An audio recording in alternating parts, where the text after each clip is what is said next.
Computer always goes very slow on me. The computer always goes very slow on me. You know. Well, hello, and welcome to another Saturday Night Shadow Whispers in the Night. It is once again, it's been a few weeks since I've been on, but I deserved a little break, and now we are back with an amazing show tonight. It was like Christmas Eve for me last night. Even all week it was like Christmas Eve for me because this is my jam, as we say. This is my thing. I love it. How are you? I'm fine. I'm just sitting here relaxing, chilling. All the people coming in, I'm actually really looking forward to this because I love listening to EVPs. And I just find it fascinating. Yes, I do things in the spiritual realms. Yes, I know there is an afterlife and that. But I do find for the people that don't believe in the afterlife, this is the perfect thing. Because this shows you that something is out there. Something is, I believe, yes, 100% that you go somewhere when you die. But I do have people that's going to be watching tonight because I've shared that out with them that don't believe in the supernatural. And they say, oh, this is... And I says, no, you want to watch it tonight because you're going to hear things and you're going to experience something amazing tonight. Oh, this is a breakthrough. This is a breakthrough. I was saying jokingly, I would give one of my kids for this. Sorry, children, love you. But I'm laughing at that. Miss Chantel, quick hi, Chantel. Chantel, how are you, my darling? Love you, miss you. Now, Kimmy, hey, sugar tits. Hi, Chris. Now, Kimmy, I know many Kimmys. Like, you've got a lot of friends. And unusual friends, Jenny. I've noticed that. Did you say unusual? And yes, everybody's got unusual. I mean, look at me. I've got lots of eccentric tarot reader friends, you know, that all dress up in mad gear and stuff like that when they do their lives, you know. They're all eccentric. But we'll have to be that way. Aye, that's the only way. Normal is born. Yeah. Anyway, I'm going to introduce our guests on tonight. Now, ladies, let me know if I get this right. Lourdes Gonzales and Ron Yacovetti. Please tell me if I have that right. I'm going to introduce them, bring them in now, and here we are. How are you? There we go. Yes, you said it correctly. Sorry, we were on mute. That's okay. Perfect. How are you keeping tonight? How are you? Thank you so much for being here. Of course, it's our pleasure. Thank you for inviting us to be on. Thank you. It's a nice. It's the afternoon now. It's 4:30 over here. Yeah, it's early. The weather's not too cold. It snowed the other day, so we have some snow coverage, but it's like 30 degrees maybe. Yeah, it's not too bad today. It's a heat wave of around 40 degrees Fahrenheit. I don't even know what it is here, but I know it's not. I think it's outside. It's only -3 here. It's only -3. What's that in American terms? What's -3 in American terms? I don't know. What's that below? It's below 3. That's round about that here. The snow's on top of the mountains, you know. It's Kimmy. Kimmy is from the UK. Kimmy is a friend of mine from the UK. We met at the Parameet. Very funny. Jeez, I think when we talk, we'll do a video talk and we'll talk for about 6 hours on video. Oh, wow. Yeah. Oh, wow. Oh, sometimes it goes on longer. Yeah. We do that. Hiya, Kimmy. I love her. This is what she called me before. The gobby one. Yeah.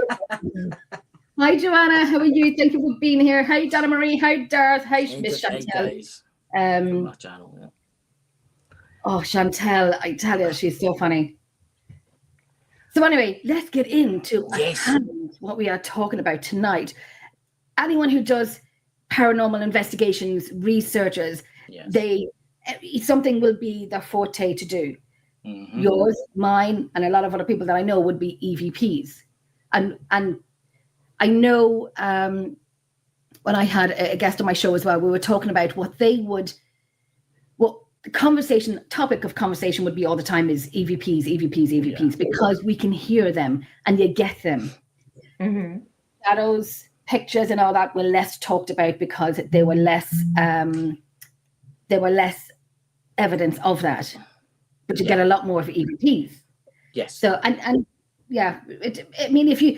we have seen shadow figures, we have seen sightings and whatnot, sometimes not great to capture them, to capture that shadow figures. EVPs, so much easier. Yeah. To get Yeah. so much easier. It's fantastic. It's fantastic. It's something about, especially when you know it's just you or you and someone. It's just something about when you get that voice and you know there was no one else in that room. It's Yeah. just fascinating. It's just fascinating. Yeah. Plus that transcendent connection you get when it's vocal, even if you don't hear it in the moment, and it's when you go home and review, you don't get the same thing from a picture unless you have a picture of you doing a high five, and then when you go home, there's a spirit on the other side of the high five.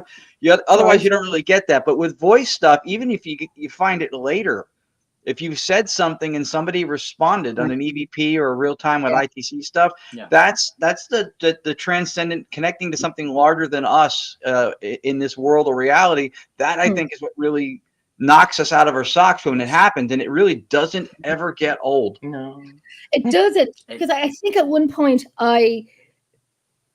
because I do audio work, and many times I've woken up on my computer desk and the audio's still running, and I'm like, oh God, where did I stop off? Where did I fall asleep on? Because when you have that silent hour or two in a room, but you cannot skip it, even if the wave path doesn't spike, you just can't do it just in case. Just in case.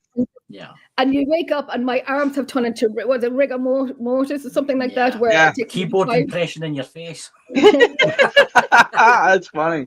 It takes me about 5 minutes, kind of like, it's okay, it's cool. But when I get the creme de la creme thinking, and I'm mailing people at 3 a.m. saying, wake up, wake the bleep up, wake up, listen to this. Now they have me on mute.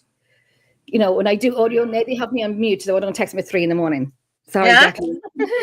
I think get so excited. I would like to say that I would say EVPs are one of the forms of best evidence out there. The best evidence that you can get.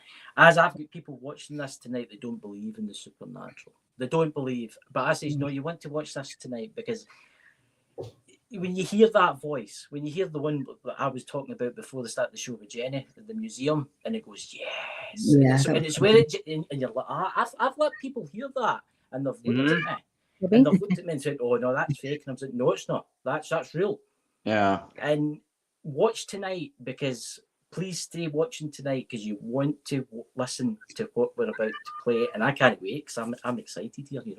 We not only hope to share some of the vocal evidence that we've captured with our digital seance experience, but also maybe provide a little bit of a framework for what reality may be from a philosophical standpoint, because I think a lot of the people who don't believe, not all, a lot of them have never done any experimentation. They haven't done any adequate research. They just don't believe, with the same foundation that one does not believe in Santa Claus or an Easter Bunny, right? No one ever goes to the North Pole or goes digging around trying to find them.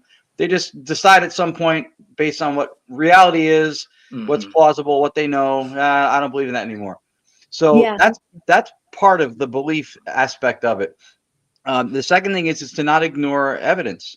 It could speak to you in a different way. You could be skeptical of evidence. You can challenge or test it, but to ignore it is also, I think, very unscientific, very not thorough, very non-rigorous as an approach goes. So we also bring a philosophy of consciousness, of mind, called analytic idealism. We can get into later, because I think before one disqualifies something as real or not real, one should have an idea what they think reality is. And I think a lot of the paranormal field, by and large, doesn't take that step. They just base it on evidence, what they can quantify, what they can show or not show, who believes it, what's the consensus reality between everybody agreeing on something. And that a lot of that stuff is very shaky ground to base anything on to begin with. So that's what we hope to show. Here's the voices. This is how they happen. This is why they shouldn't happen. This is how we think reality works. Yeah, because we don't think that we're speaking with ghosts. We think it's consciousness. Consciousness is what we're speaking. It's strange that. So yeah. So. And thank you, by the way, too. I read Chantel Raymond. Raymond. I read her. Yeah, that's very kind. I appreciate that so much. It's so funny to me. I always, when we talk to people at events, I always liken this position that we're in with this work to, I never forget this metaphor somebody gave me one time, a turtle on a fence post. You look at it, you go, I don't know how it got there, and I don't know what it's going to do next. That's how this feels. Like we just did this to see if we could replicate what we had seen done in Europe through direct radio voice pioneers, EVP pioneers. We never expected to be doing all this, going to places like the UK, like we've been, meeting people like yourselves. We didn't expect any of this to happen. So the cool thing is doing us. Yeah, we're just doing when us. your expectations are low and you're just in it for the right reasons, gratitude comes easier without a side order of entitlement, which for us is what's beautiful about this. That's it. And like with me as well, doing my audio work, and it's my foot. I could do it forever and a day. And I did at one point, when I heard something or I heard a noise, it didn't excite me anymore. It didn't excite me, and I don't know why. I just had that little flat line for a moment. And now kind of my mojo is coming back and I'm getting back into my audio. Now I cannot wait. I will shut the dogs and the cats and the children out. I'm now back in my mojo of doing my audio. I kind of took a little time out. I know when I was in Cork a few weeks ago and I was coming home on the train and I had my headphones on and I did not sleep in over 30 hours. And I'm half asleep and my headphones are on and I'm listening to audio, and when there's a voice there, but it's nobody else's voice. And that kind of woke me up a little bit, and I got excited because it was a child, and it was my first time in that location, a convent down in Cork, and it kind of sparked my excitement up again. So I'm looking forward to kind of getting back into that and going over that and going over the video. I like doing video, but audio is my thing. Me too. I don't know what it is. Because pictures are great. They are, but there's something about that voice that you get. I don't know. I just love it. I love it. It is just and especially when you have an intelligent response and you're thinking, you taking a time out to reply back to me. You don't have to, but you do.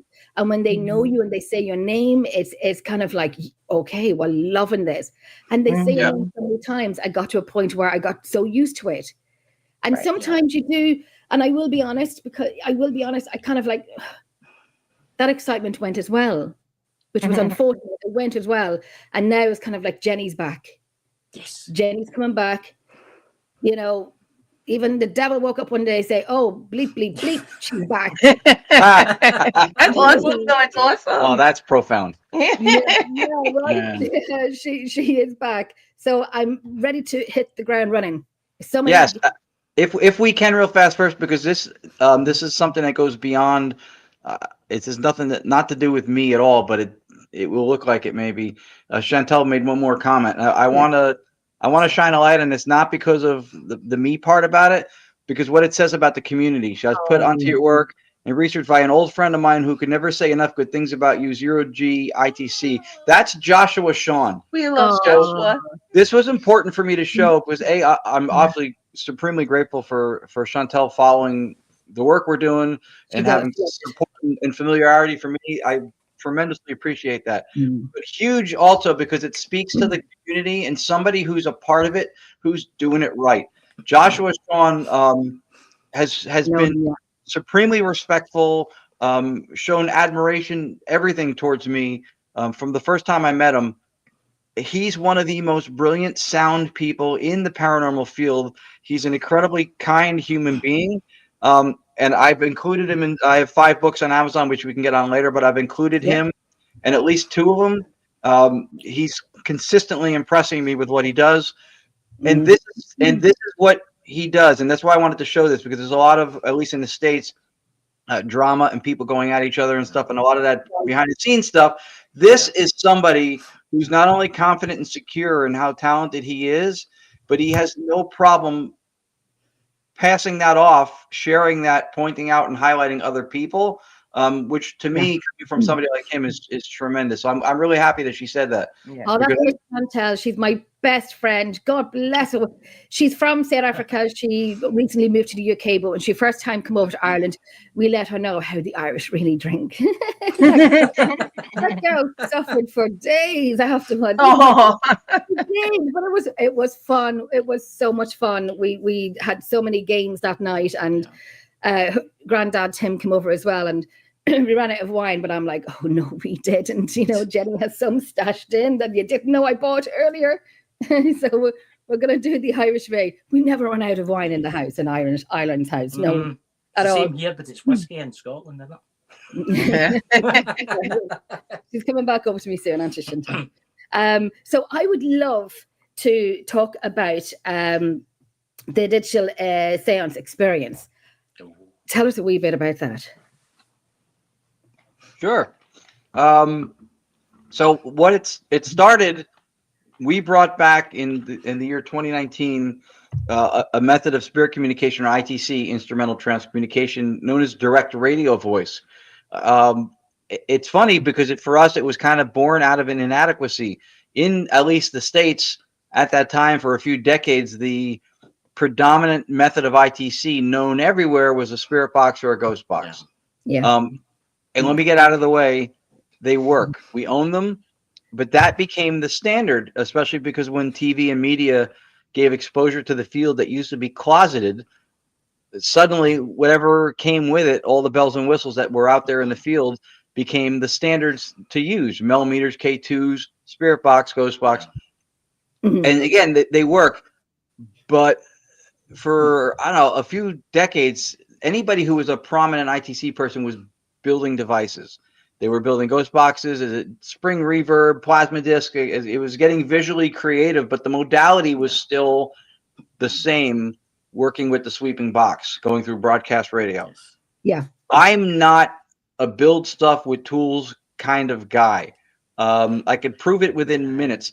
So see, so if I was welding things and soldering things on a daily basis, I would be high-fiving people with fewer fingers. So I don't. But I was really interested in ITC stuff, and I came across Dr. Annabella Cardoso's work. She's in Spain now, but originally she was from Portugal.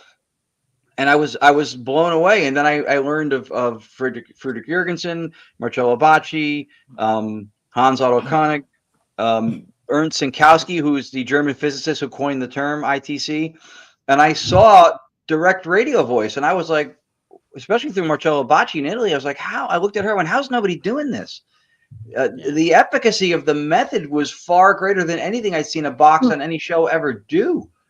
And I couldn't understand it.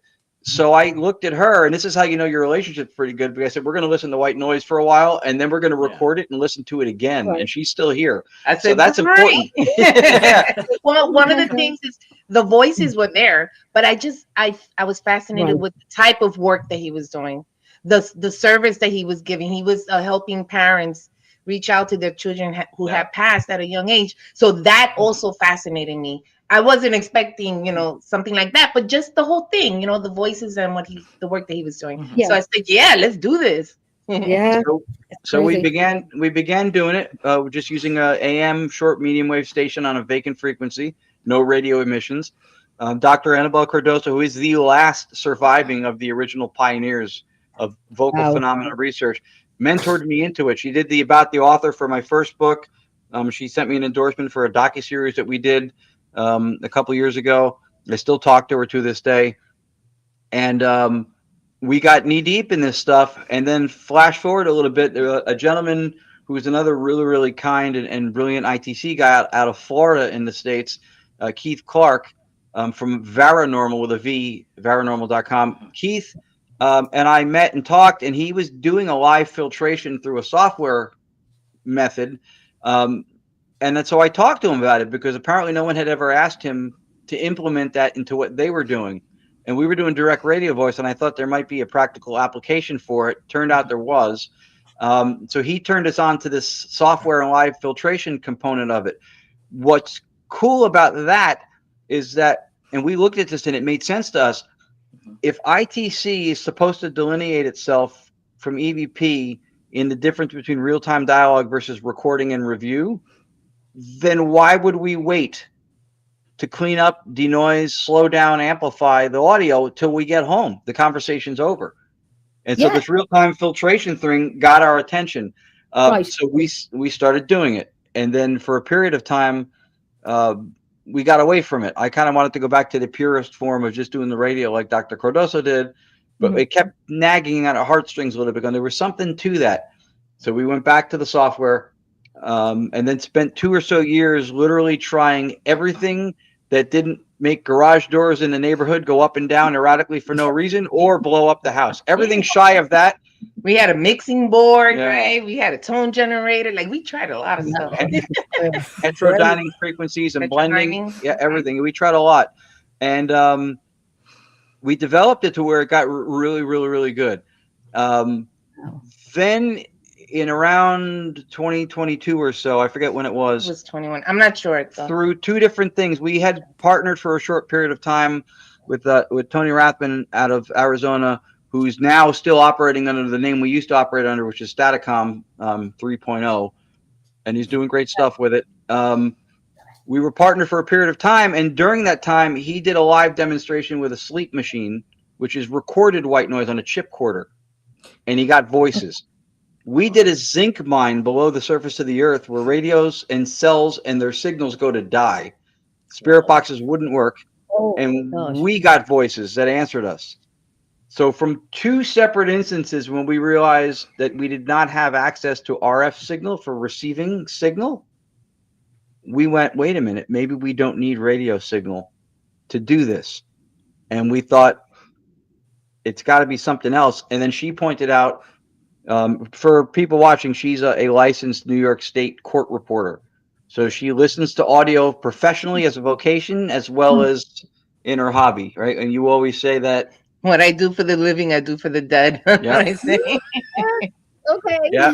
And she hears everything. Like, I won't say shit about her if she's in the house. She hears everything.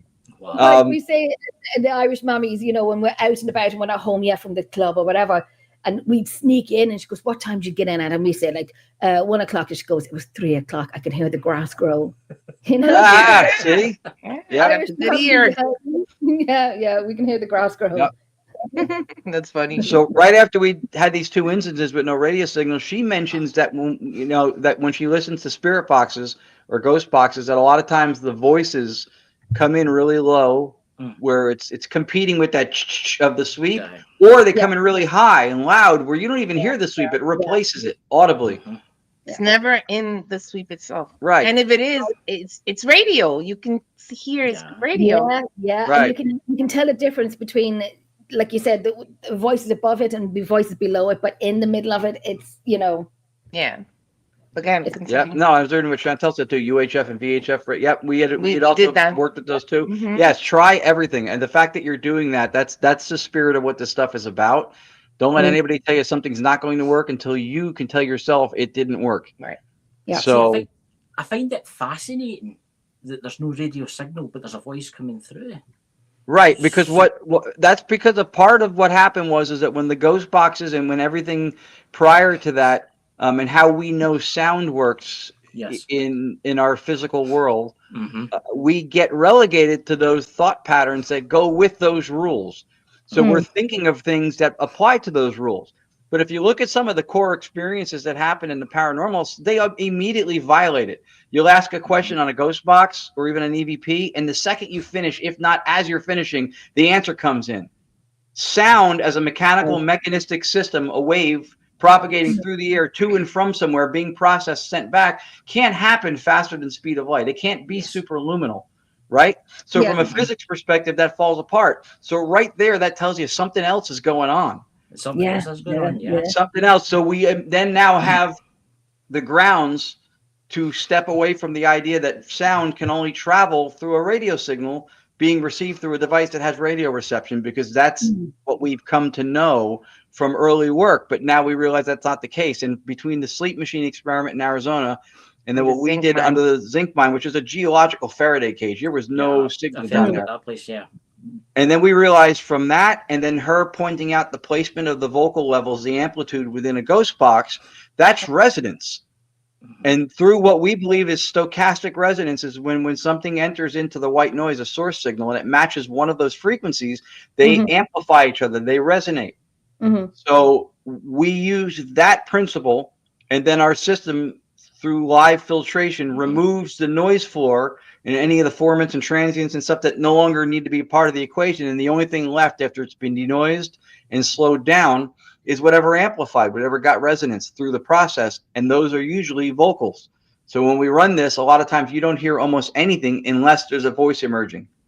Right, Okay. because the voices are always around us all the time, just like radio signals, frequencies, they're Right. around us. The voices are always around us, and so through resonance is how we're able to get the voices. Yeah, and we sometimes think just like that. as a modality for consciousness, and we can get into that after. We're within consciousness. Consciousness is not within your head. We are within it. So if you look at it that way, you can extrapolate the same model. Right now, radio signals are flying past our head. Yes, yeah. But our sensory input, our dashboard of dials, so to speak, similar to we give the metaphor of being born in the cockpit of a plane. This is how we experience life. We have instrumentation, eyes, ears, nose, taste, touch, smell, that tells us what's happening in the world around us the same way the dashboard tells the pilot what's happening around the plane. But if you took the windows and blacked them out, just through instrumentation, he can navigate, fly, land that plane just off of that. So that's how we go through life. The difference between us and the pilot is the pilot never mistakes the dashboard for the sky. Yeah. We do. We think that everything our instrumentation tells us is exactly a mirror of what the world out there is in its totality. That's our mistake. We already know that there's spectrum of light, spectrum of sound that we don't have access to. One would have to extrapolate from that there's more that we don't have access to. And it doesn't mean that it's not happening or it's not real. Just like radios stations are flying past us now. And then what happens for us to hear them? We turn on an instrumentation, a radio, and what does it do? It modulates it. And when it modulates it, boom, now the dashboard dials that tell you what's happening in the world around you, now they register it. Oh, there's sound, there's music. Now we get it. So it existed before. We just didn't experience it until something modulated. Yeah. I think a lot of how paranormal sightings happen, a lot of the audio phenomena that we experience happen that way. That they are somehow either through instrumentation or through maybe things environmentally are modulated into existence to where we can sense them. It hits our dashboard, so to speak. Our sensors, yeah. And again, just because we don't experience something or know that we experience something doesn't mean that we're not experiencing it. If you go outside during the daytime, and the stars that you marvel at in the night sky, they're still there. You don't experience them because they're being obfuscated by lights and sounds and other things going on, but they're still there. Yeah. So there's something to be said about not necessarily sensing or having a direct access to all of reality. That doesn't mean that we know what all of it is. That's true. I was just looking here at Chantel and experimenting with ITC after solar flares or predicted geomagnetic storms for differential research was another thing that was great fun. See, anybody who calls that fun is in it for the right reasons. I tell you. That says everything I need to know about Chantel right there. Listen, she kind of puts me to shame sometimes because I just want to get into it and she will sit and study it and I kind of run into it. And I want to do audio, I want to hear EVPs and so on, and I get into it. And then I said, right, Jenny, stop, walk slowly, relearn yourself, relearn, be taught slower, relearn what I ran into. Yeah. So what I'm doing, I'm not saying I don't know what I'm doing. I'm fascinated. Take it away. Yeah, these things happen. People experience vocal phenomena, especially, and even visual stuff constantly. And that's one of the things that we have to overcome from the cynical outside of what we do perspective, is to say that what we make of an experience is wrong is not to say that we don't have the experience.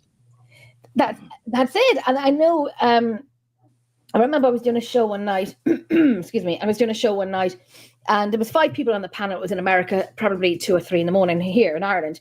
And I have it on video. I will send it on to you. I have it on video. And you'll see my face changes completely. My face changes. And everyone's talking, and we were talking some paranormal, but the conversation at the time wasn't paranormal talk. And then we're laughing, we're talking, we're laughing. And all of a sudden, you see me going like, smiling. Then I go... And I'm looking at the panel and I went like that, because on my side, here in my home, it was like, Jenny. Oh, wow. I have the oh my God, I have the video. And I looked back at it. And because I when I'm doing shows, I'll write, if we hear something, I'll tag it. Yeah. And so when I look back at it, then you will hear. It's fantastic when you do that work. You know your ear is trained to listen to what's going to happen. So you hear the static. Oh, you're going to love it. It was just, you can hear the static. It changes. Electricity changes, and then you'll hear this. And then he says something, but I don't know what he's saying. And then he goes, Jenny. And so I knew there was a man in my house anyway. And I have him on, when I'm sitting here one night, and I did a call out on my own, and I heard him myself. I heard him say my name, but it's caught on the recorder as well. So I haven't said my name, and it's caught on my recorder. He's been very quiet. He's been very quiet for a very long time, and my dog is kind of. That's very creepy, that, Jenny. Just as you said that, I got a weird, as if somebody just walked out of my grave there. It was really weird, creepy vibe, kind of feeling, I loved it. What's your opinion, guys, on like apps, like with AI? What is your opinion on that? Because I'm a wee bit skeptical when it comes to AI, and it comes to these cheap apps that you buy for like $15 and things like that. I'm a wee bit skeptical with things like that, and I'm not going to name them. You know what I'm probably talking about. What is your opinion on those?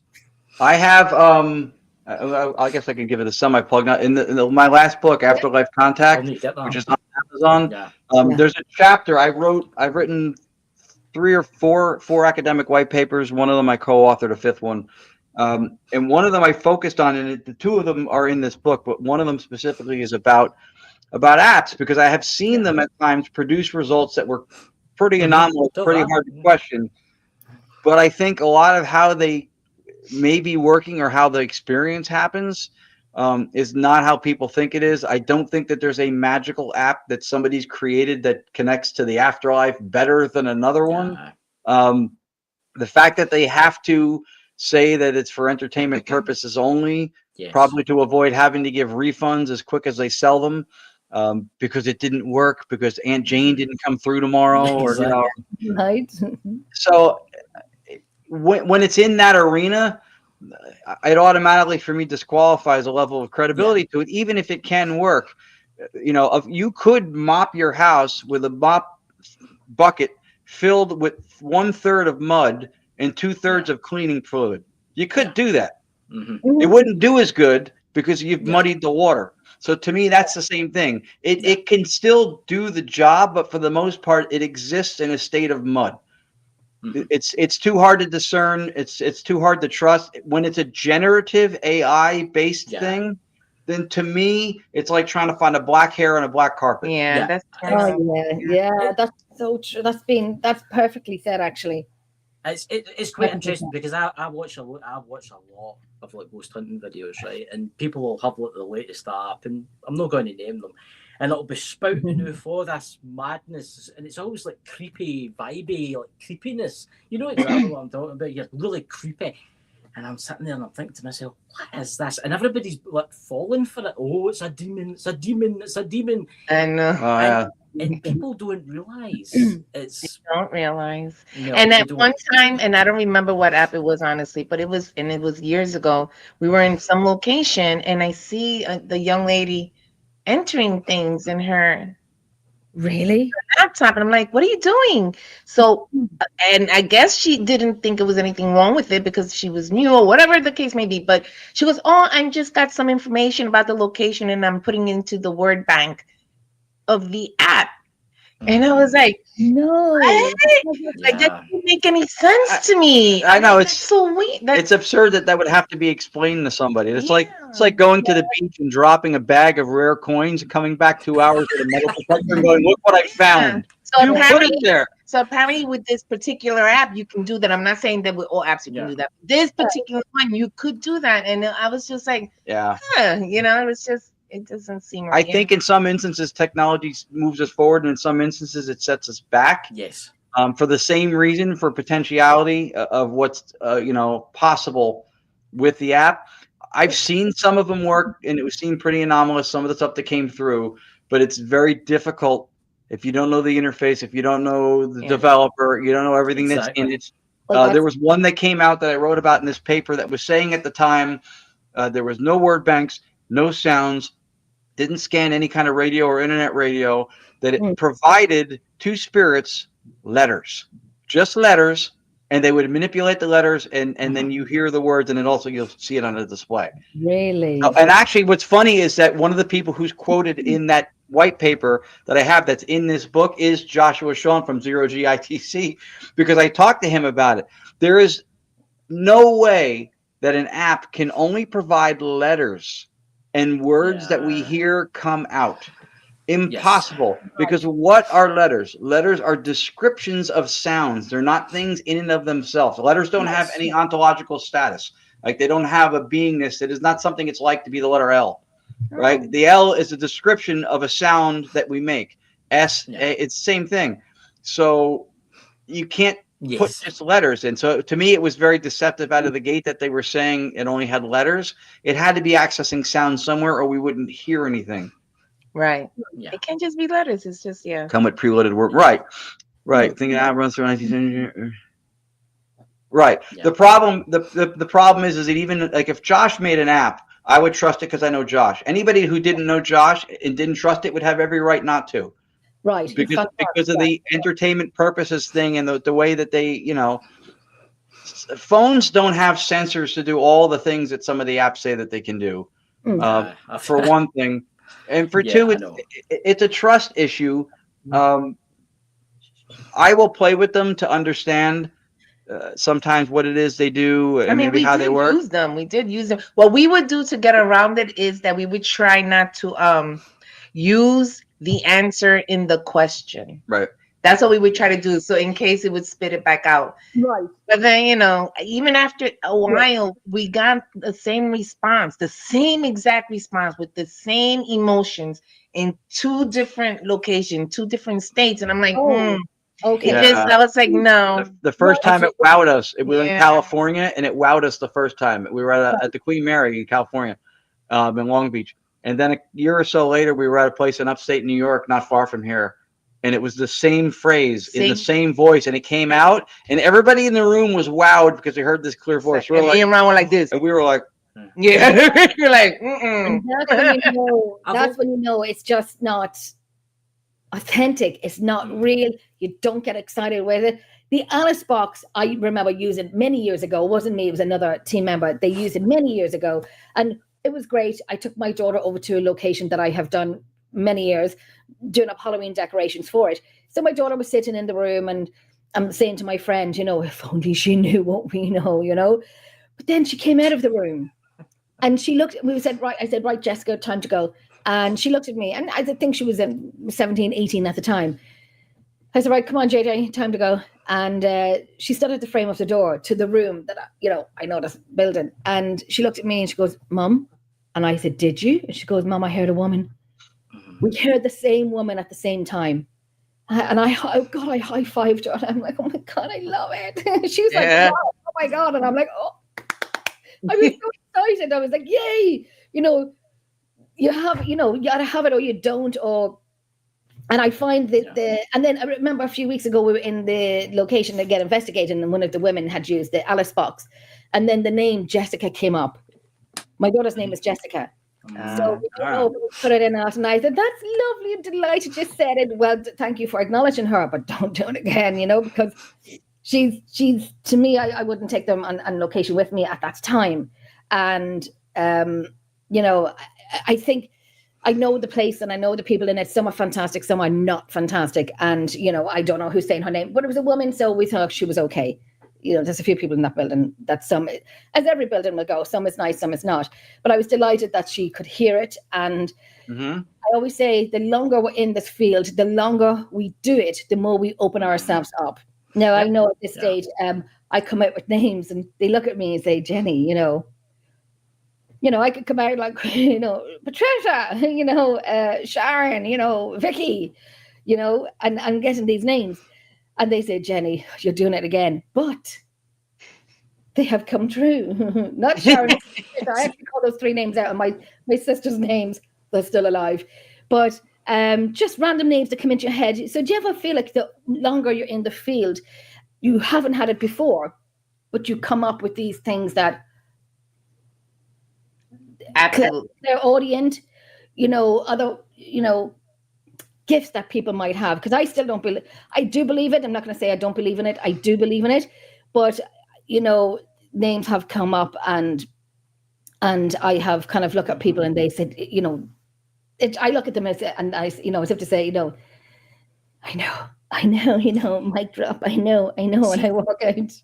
There was some that happened to me, and it happened to me about 2 years ago, and I could never figure out why this happened. We had the ghost box going, it was going, and it was doing its thing, right?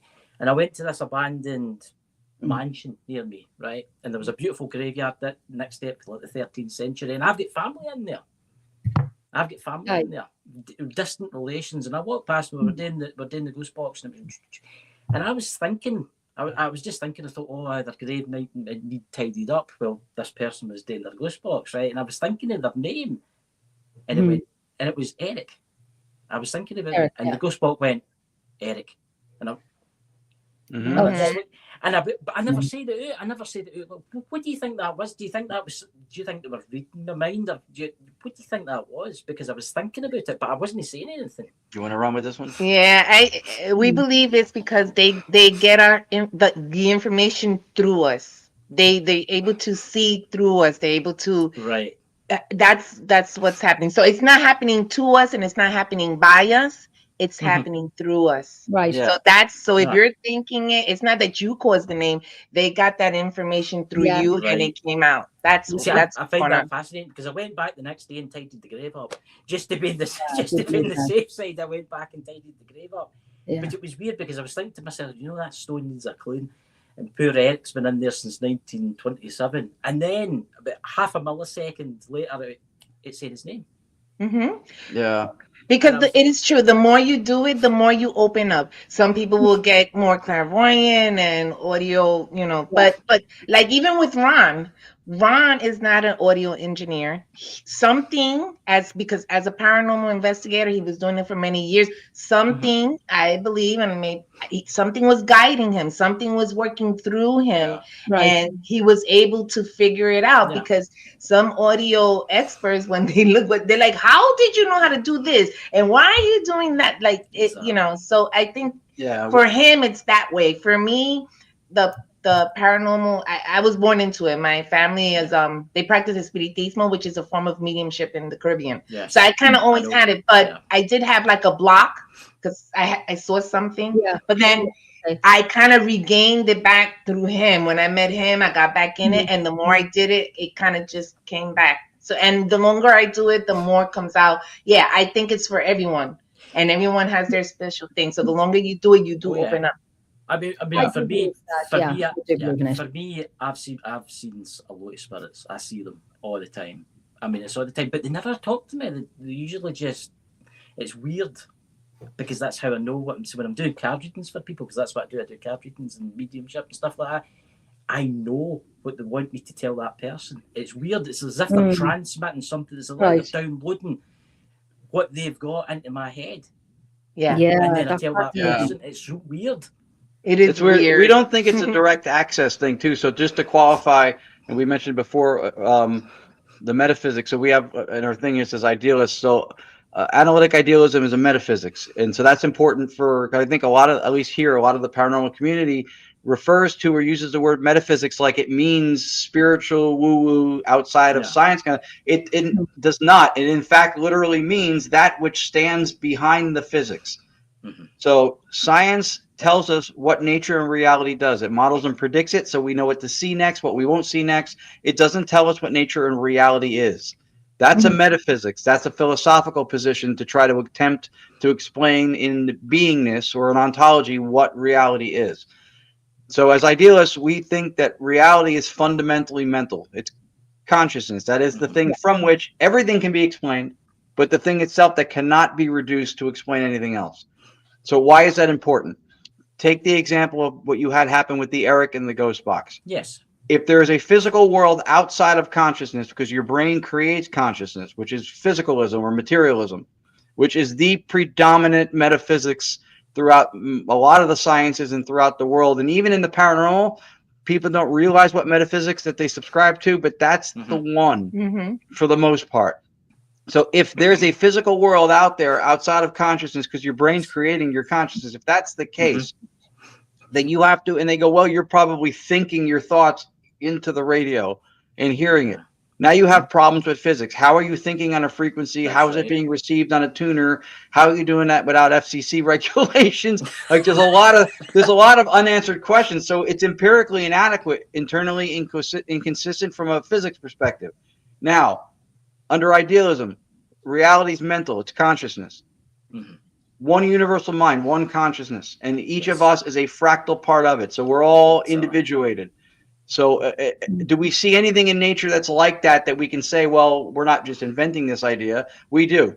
In humans, it's looked at as a pathology. Dissociative identity disorder used to be multiple personality. It's one mind appearing as multiple centers of identity. So if you extrapolate that on a grander scale, you have one mind or universal consciousness, and each of us is a fractal individuated state of that. So we're dissociated from each other. And what the dissociation looks like is your physical form. So we're not physical outside of consciousness. We just appear to each other that way. And we know this from quantum field theory for at least since the 40s, that physicality is the result of measurement. When you measure or observe, it doesn't reveal parameters that were already there. Physicality is the result of measurement. So when you had that experience, you are one alter or individual personality of that one mind. So you're technically still a part of it. You're just dissociated from it. So when you think something, for it to come through, it makes sense that it's not reading mind to mind. It is of that same mind. You're just a compartmentalized part of it, right? Do we experience that on a regular basis? We do. When you dream, you have a dream, you identify as you. You as your dream avatar in the dream. You have streets that you're running down, you're getting chased by a dog, you're talking to people, people are yelling at you, throwing things. You don't identify as anything else in that dream except yourself. So you dissociate from everything else, except you identify as you. When you wake up, you don't mourn the loss of your dream avatar, and you realize this whole scenario, all the characters, all the voices, all the scenes, everything, and me was one mind. So our version of reality as idealists is saying the same thing. One mind is creating everything, and then the individuals are dissociated within that one mind. So they appear to each other and selves to be separate. Now it allows for those experiences to happen and not violate science. Because people will say that. We've had people on a podcast go, well, you know, spirits can see without eyes and ears. But they also say that we're spirits having a human experience. So if we're spirits, would we not have cured blindness and deafness if as spirits we could see and hear without the auditory and ocular systems that we developed through evolution for billions of years? Why would we have developed those things if we can see and hear? So we think, like what Gorda said, we think they're grokking that information because we're part of the same collective and it's being input there. So someone like you, Christopher, that would get that information, you get more porous. So when they impinge upon that information gets impinged upon, you gets modulated, and you're able to then vocalize that message to that person. So you both have mediumship capabilities, is what I'm getting from this? Yes. Okay. Yeah, you mean with their audience. Yeah, I would hear, I would get names, or I will hear DVPs. I will get names coming through, and people think I'm crazy, and I'm like, well, okay, okie dokie. Oh, it's kind of like, could it be like a coincidence where I think something and it happens? It happens. It could be, that could be coincidence, but you know, but getting names, it's a definite, absolute definite. Yeah. And not always right, but it has happened. You guys may find this fascinating and or helpful too. There were studies that were done in neuroscience where they had, I think the number was 4 participants that were actors pretending to be mediums, pretending to self and others, right? Like a method actor would. And then 4 people who were supposedly legitimate mediums. and through instrumentation like EEG, fMRI, they did brain scan imagery of the activity that happened within their brain. So when the people pretending to be mediums were trying to do their thing, the parts of the brain in the frontal cortex that are part of reasoning, rational thinking, problem solving, those more complex areas had excitement. They had excitations in that part of the brain.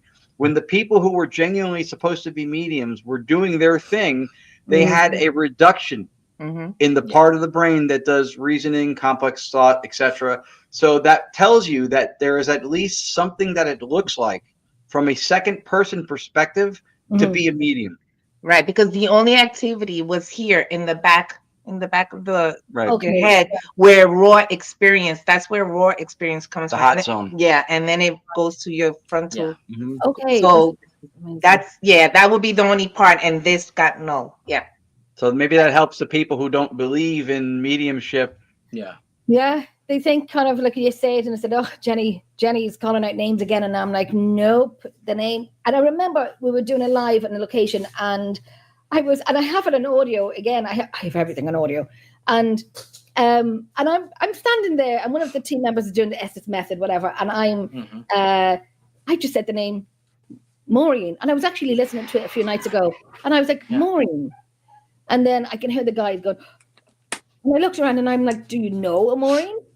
And he said, "Yeah, look what you're standing beside." And I'm like, "Okay, I've been doing this location 9 years." And it was a glass cabinet of a guy who used to write there and so on and so on. And he was saying like his second wife is Maureen and she's passed over. So, and I don't know a Maureen from Adam. I don't know any Maureens. It's just, I'm standing there, watching this girl doing her SS method and so on and so on. And then I just said, Maureen. I wasn't asking questions. Nothing was asked to get a name or anything like that. Maureen. And I had to say it. I don't know why. I'm not these people like, I have to say it. I just, Maureen.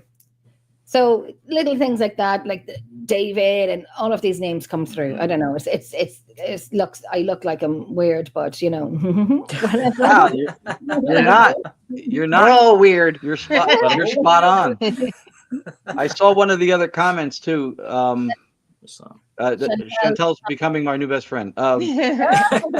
About timing and relevance, because I've been pushing those two things as criteria for vetting authenticity of what you consider a vocal anomaly. So I'm seeing that phrase pop up on different shows and different people. I've been pushing that for a long time. I really do think that's what makes vocal phenomena. That's what makes it really hard to dismiss it. Yep. So I keep telling Chantel, I know she's in the UK, and I said, it doesn't matter, but you're still an honorary team member. We need you. We need you. And I'm looking at just like, there you go. I was looking at questions just so we don't neglect asking them if you want us to answer them. What systems do you use your direct communication? Type of your computers and physical search? Does it matter given the metaphysical? That last question that she asked, does it matter given the metaphysical interpretation you were explaining? That is the best question, one of the best questions we've been asked. Ultimately, I don't think it matters based on our interpretation of it. But to answer the other part of it, what we do now is we use a couple of white noise generators, not the sleep machines. That was part of what we referred to earlier that have pre-recorded white noise on them. So we use devices that generate the oscillations internally. It's a closed circuit system. So the white noise generators go into one interface that feeds the computer where the live filtration of denoising it. We slow down the live white noise in real time, and then where the resonance happens, and then by the end of the process, you have nothing left, hopefully, except silence, unless something vocal emerges through the resonance. That's how we do it. So closed circuit, so there's no radio reception anymore. There's no data in white noise whatsoever. And it's closed circuit. So if somebody could speak, their cell phone doesn't have to be on airplane mode. And that was the other part of vetting this for authenticity. When we got rid of the radio because of the instances that we explained, the two instances without RF signal, was we looked at that as a way to vet it because of the two main criticisms that will get leveraged against ITC are you're getting radio voices or radio bleed through. which Right. is legit if you're using a radio, right? Your anomalies, vocals, you're using something that has vocals, you're receiving vocals, ta-da. And it does happen. So it People can mistake happen. radio beat through for EVPs all the time. There you go. Yeah. So we got rid of the radio. Now we can't receive a signal, and it's closed circuit. The only other thing we have had happen before, and I will say before I explain it, that this past week we spent a few days in Waynesboro, Pennsylvania, with one of the arguably the most brilliant audio engineer and sound specialist who does stuff for Hulu, Netflix, CBS, NBC, etc. And he looked at the whole process of what we're doing, and that was part of what she was referring to when Lourdes said that people have looked at what I felt my way in the dark to put together without the training, and he was really impressed with the setup. We made some adjustments to it, which was, wild. So the other leverage thing besides radio bleed through from some other people who had audio backgrounds had said, they're not words. These are artifacts or warbles of sound. But you think they're words because you see white noise as random, and we can always discern patterns in randomness. So we went, all right, well, that's a fair criticism. Let's see if we can address and unpack it. Okay. First of all, to say that we can discern patterns in randomness is not a statement of debunkery. That's an appeal to our intellect. That's how we communicate. When we hear sounds syntactically, referentially, inferentially, in cohesion to form words within a language that we understand, that's communication. Yeah. So it supports it. That argument supports it. Correct.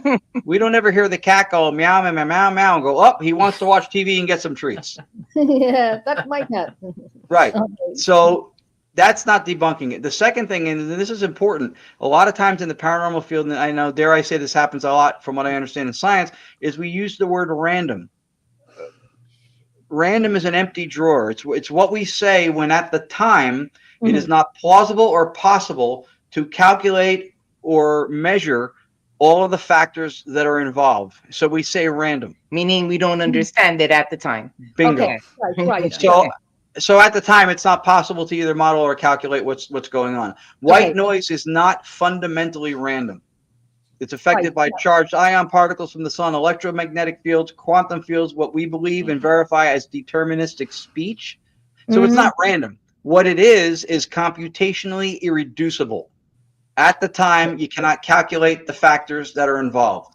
A very real-life, basic, less science techie explanation for the same thing. In America, we just had it, the Super Bowl. They do a coin toss, and they go, it's a random coin toss. It really isn't. Yeah. You have angle of the toss, wind speed, barometric pressure, gravitational forces, angular momentum, but they're not going to have a team of scientists out there figuring that shit out. They just go, it's a random toss. So with this, we felt like we addressed the randomness idea and just words that we think we're hearing that are not hearing. We can also verify them through voice print. Josh Shawn was one of the people who looked at some of our recordings in the past to look that they had the characteristics, the depth, tone, etc., cadence of diphthongs, consonants, vowels that matches human speech. So, I mean, we've gone to great lengths to show that there's at least it meets the prima facie level of plausibility. In other words, it's worth looking into. It's lived up to a certain status that it goes, all right, this warrants exploration to dive into more to see if we can figure it out. Yeah. You pretty much just have to use discernment. I mean, we all know what speech sounds like, right? We know what the word. So let's say if you hear the word trip and I hear the word rip, okay, fine. It's not pareidolia. There is a word that just because we misheard a word doesn't mean that it's not a word spoken. Yeah. We misunderstand each other all the time. Yeah. That's it. And I know when we get a sentence and I say I'm listening to audio and so on, and I send it on to old members and whatnot, and they will. It's a one word. It's a one word reply, and one of an old team member gave a 3-word sentence, and I'm like, no, no. There's only one word, and the word was phenomenon. It just came out like phenomenon, because I remember being in a location down in the south of Ireland.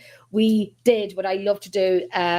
Is I have friends, teams in America that will do a call out for me on video, and we do it privately, and they do a call out in my location here in Ireland. Cool. And so I remember John Griffin from UNI Research. He's great. He was talking about, water, transport, electricity, wind, and so on and so on. And then you hear this voice coming through after a while. When I did a playback, man right beside me in my location saying, phenomenon. You can't miss it. You cannot miss it. And then one of the ex-team members was like, I was going down the shop and I was buying some milk. No, that's not what it says. It's one Yeah, word. right. Like, That's right. That's another thing too. Sometimes we put the words up, we annotate what we hear, and people go, "Well, it's the power of suggestion. You're making people hear it." No, if you put stuff up that didn't match the cadence, tone, rhythm, it didn't sound like those words. You can't put up going to the store to get some milk and have somebody interpret it as, I thought I saw a dinosaur because those are the words you typed, right? It has to be plausible. So and believe me, people will call you out on it. Yeah. They will call you out on it. Yeah, I know. And I'm always open to, people saying, well, I hear this and I hear that. And I'm open to it now. Before I wasn't, but now it's kind of like, okay, I'm not always right. And I have been corrected. I have been corrected by an 18-year-old, and I'm like, go you, go you. So, and I'm not always right, but when you train yourself, you just know, you just know when something is being said, and sometimes I won't budge on things that I've heard. I won't budge on it. When people say, "Oh, I can hear this," I won't budge on what I've heard. Yeah. I'm like, no. I also believe that sometimes in some instances, maybe some things are, I don't want to say directed towards, but maybe interpretively, right? Again, going off of the one mind idea, maybe some things are specific to you. Something might have value to you. We did a digital seance at the New Jersey Power Unity Expo. We do an ITC room every year. And we had 3 or 4 people in tears with emotional stuff happening, hearing from loved ones, whatever, in this one session. And the one lady, her son's name came through. The fact he was a drummer came through, a bunch of other stuff. So she was already very emotional. We get to the end of the thing when we're getting ready to wrap up soon. And then this one with the bionic ear leans over and goes, I heard mention cookies. Mention cookies. Which to us had no semantic value whatsoever. It was just 2 words, mention cookies. So she says it. The woman starts crying because she lives by herself. She was diagnosed diabetic 11 or so months prior. She has not had any cookies or treats like that for the whole time. That day, before she came to the expo, she made sugar-free cookies. They were in a Ziploc bag in her purse at that time. Oh my! There was no way anybody could have known that. So when she said mention cookies, that was like a slam dunk. Right. For her. Isn't it just amazing? Because you do shock yourself by, it's a random word, I'm going to say it. I don't know why it means nothing, but I'm going to say it, but it will mean something to someone else. And it shock you when you get that you're thinking, holy crap. Right. I see other people doing this, but it doesn't happen to me. But you got to open yourself and allow it to happen. So many people are closed up and won't believe in it, but I believe in it. So if I hear something or I get a random thing, I go with it. It's weird you say that, Jenny, because remember the other night, I'm not going to mention the person. Remember, I was doing a card reading. I was using the spiritual card that I use for my that shocked me now. Spiritualism stuff. I use certain cards for my spiritual cards, and all of a sudden, my spirit guide, I don't know how he does it. Again, I don't know how he does it. It was just, I see an old woman standing at a kitchen, and she looks like Mrs. Doubtfat, and that your friend burst out, and she's like, I didn't know that. She passed the following week. Her nan the following prior.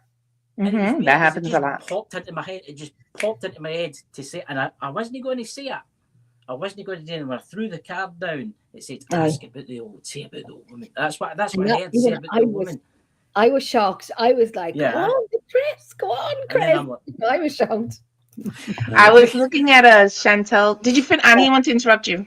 No, I was looking at Chantel. The last comment. Oh yes, it's very interesting. Look what she wrote. Oh, about water. Yeah, and about underwater in the pool. It's very interesting that you say that, Chantel, because water, of course, is a good source to get EVP because you have that white noise. Fans are pretty much anything you can get EVP. But when we first started with what we do with direct radio voice, it sounded like an underwater pool. It sounded aquatic. Yes, it was very aquatic. And it's funny because you say the voices in my head say So anyway, I thought you said no way. But my point is with that is when that was happening, the voices were overwhelming. So it was hard to discern what the voices were saying because there were too many coming in. Mhm. It sounded like aquatic. So that's why I thought that was interesting. And that's why his work, when he kind of trickled down the voices and cleaned the noise floor, Wow. and the voices that come in, you can hear them really clear because now that aquatic sound is Yeah. not there overpowering the voices. Yeah. That's interesting, isn't it? What would you Yeah. think would happen if you tried it in a vacuum? Like, for instance, I know you can't go to space, but you could try and replicate it in like some type of chamber where you suck all the air out. What do you think? In a vacuum. Aye, yeah. Try it inside a vacuum. Could that be possible, just to see what would happen? Because I would find that very interesting in a vacuum with no oxygen whatsoever. Oh, okay. I would try anything, honestly. Yes. Obviously, not with people in the room. Oh, no. Yeah. But you could, Or we could put people in the room and just wait for them to die, and then we'll talk to them. That's very true. But you could actually simulate it. You could actually get a vacuum chamber, set the equipment up to record, suck all the air out. Yeah. I'm with you. And then do it. Okay. I mean, that's interesting. I think it could work because there have been EVP researchers like what's his face from What's his face? I can't draw a blank on his name. The one he built the device to record EVPs that didn't have a microphone. Oh, so I think if you McCrae. Yes, Alexander McCrae. That's it. So I think if you're not reliant upon the physics of sound with a speaker and a normal setup to capture anything ambiently, then it stands to reason, especially as idealists, because for us to go back to Pamela's initial question about does the type of computer matter, as an idealist, I'd say no, because there is no computer. The computer is just the physical representation of what's out there as we're able to perceive it, right? The same way you can perceive me on your screen now, and if you zoom in really close to get really tight, you can see the little boxes in pixels. But that is not to assume that I am made up of pixels, nor that my emotions are contained in the avatar you're seeing on your screen. That's just representative. So we think that is the way we take in the world. So there is no computer. I think that the device within our realm or physics modulates the experience so that we're able to have it. But that's why I think apps can work on a phone. I don't think it's anything to do with the app. I think it's the device, the phone. Right? It's the phone itself, because back in the days they would get it through computers when it first came out, through telephone, landlines. Yes. So it's the same thing. I'm sorry, I have a mint in my mouth, but it's the phone that they're modulating, and then if they're using an app, then they use the phone's modulating the sound. They're not. Sorry. I'm sorry. That's it. And like what I'm saying, I will send that audio onto where I was using the phones and one down in a different room on speaker with a recorder in the room. The other phone was in a different place. Now we did that in Lep Castle as well, and that was crazy. That was here's an interesting one, and I know this used to happen where I stay, right? Hi, Aaron. I don't know if it could actually happen here. I don't know if it could actually happen to a mobile network. But remember, remember the old-fashioned phones. Remember the old-fashioned phones, Willie? And when I was a kid, I used to pick it up, but I never dialed anything, and I would hold it to my ear, and you could actually hear people talking. You could actually hear like conversations, and you used to get that with the old landlines. I'm wondering, do you think it would be possible on the mobile network, on like a 4G or whatever it is, to pick up people's conversations? I just know that I had an experience with my daughter. She was doing some video on Snapchat or something. And at the end of it, and she's the one that told me, but at the end of it, she goes to say bye, and you hear a man saying, "I love you." I was like, through the. She's like, "Mom, did you hear that?" I was like, "Yes, I heard it." Yeah, I find them very interesting when we do lives, and you'll always. Not always, but it's happened an awful lot recently where we will always get someone coming through. I know when I was down in a location and we were setting up, so the camera was live, and I said, so I'm going to ask you again, do you want to play a game of cards? Because the place would have been a British Army barracks. And it was you, Chris, that came to me and said, Jenny, I heard it. And When you listen, I'll send that. I have a list to send to. I have a list to send to you. It's when you say that, it just answers you correctly. Yeah. It's just phenomenal when he just goes. When I said, "Okay, I'm going to ask you again. Do you want to play a game of cards?" and he said, "Yes." But I'm saying, "Okay, what are we doing?" Blah blah blah. We did it here. And when we were doing the double SS method, one of the team members was doing reverse and I was doing forward, blindfolds, headphones, the whole lot. Now the answers were some of them were very similar, but when I listened back to the live, there's a man coming through. Even when I watched it, it's just there's a man coming through all the time. Yeah. But I always think it's the same man that follows me. Any location I go to the first time ever, Jenny. It's always me. It's always my name. It's nothing else but Jenny. It's always Jenny. Like there's a man with me, don't know who he is, but always says my name. Forever say my name. He has not said it in a very long time because somebody came into my home and, banished him from my home. I have heard anything like that from him since last year. I know, but no. Remember that time we were driving back from Pennsylvania and we were on the phone with our friend Anthony who lives in Queens, New York. So he had the audio on. It was a Monday. We used to do a Monday podcast with three different couples, so 6 people. And so our friend Anthony was watching it at home on his iPad or whatever. So we heard the sound from him, but she had the video up on her phone so we could watch it. But we weren't getting the audio from hers. We were hearing it through the telephone call speaker in the car from Anthony, who was, 100 miles away in New York while we were driving from Pennsylvania. And we get close to home and one of our co-hosts mentioned something and he says white noise.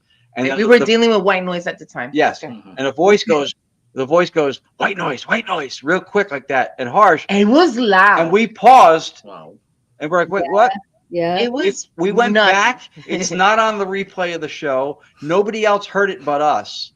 It was just us. But we both heard it in the car somehow through the car speaker. Which is a computerized car, right? Because cars are not computerized, and we're like he said, we're listening to the podcast through the car speaker, but I have it on the phone, so I'm looking at it because he's driving, so I'm looking at it, and one of the members says white noise because we had just started working with white noise, and it's so loud. Yeah, it was like white noise. We were like, what the? We both looked at each other, but we can't find it anywhere. It was just in that instant.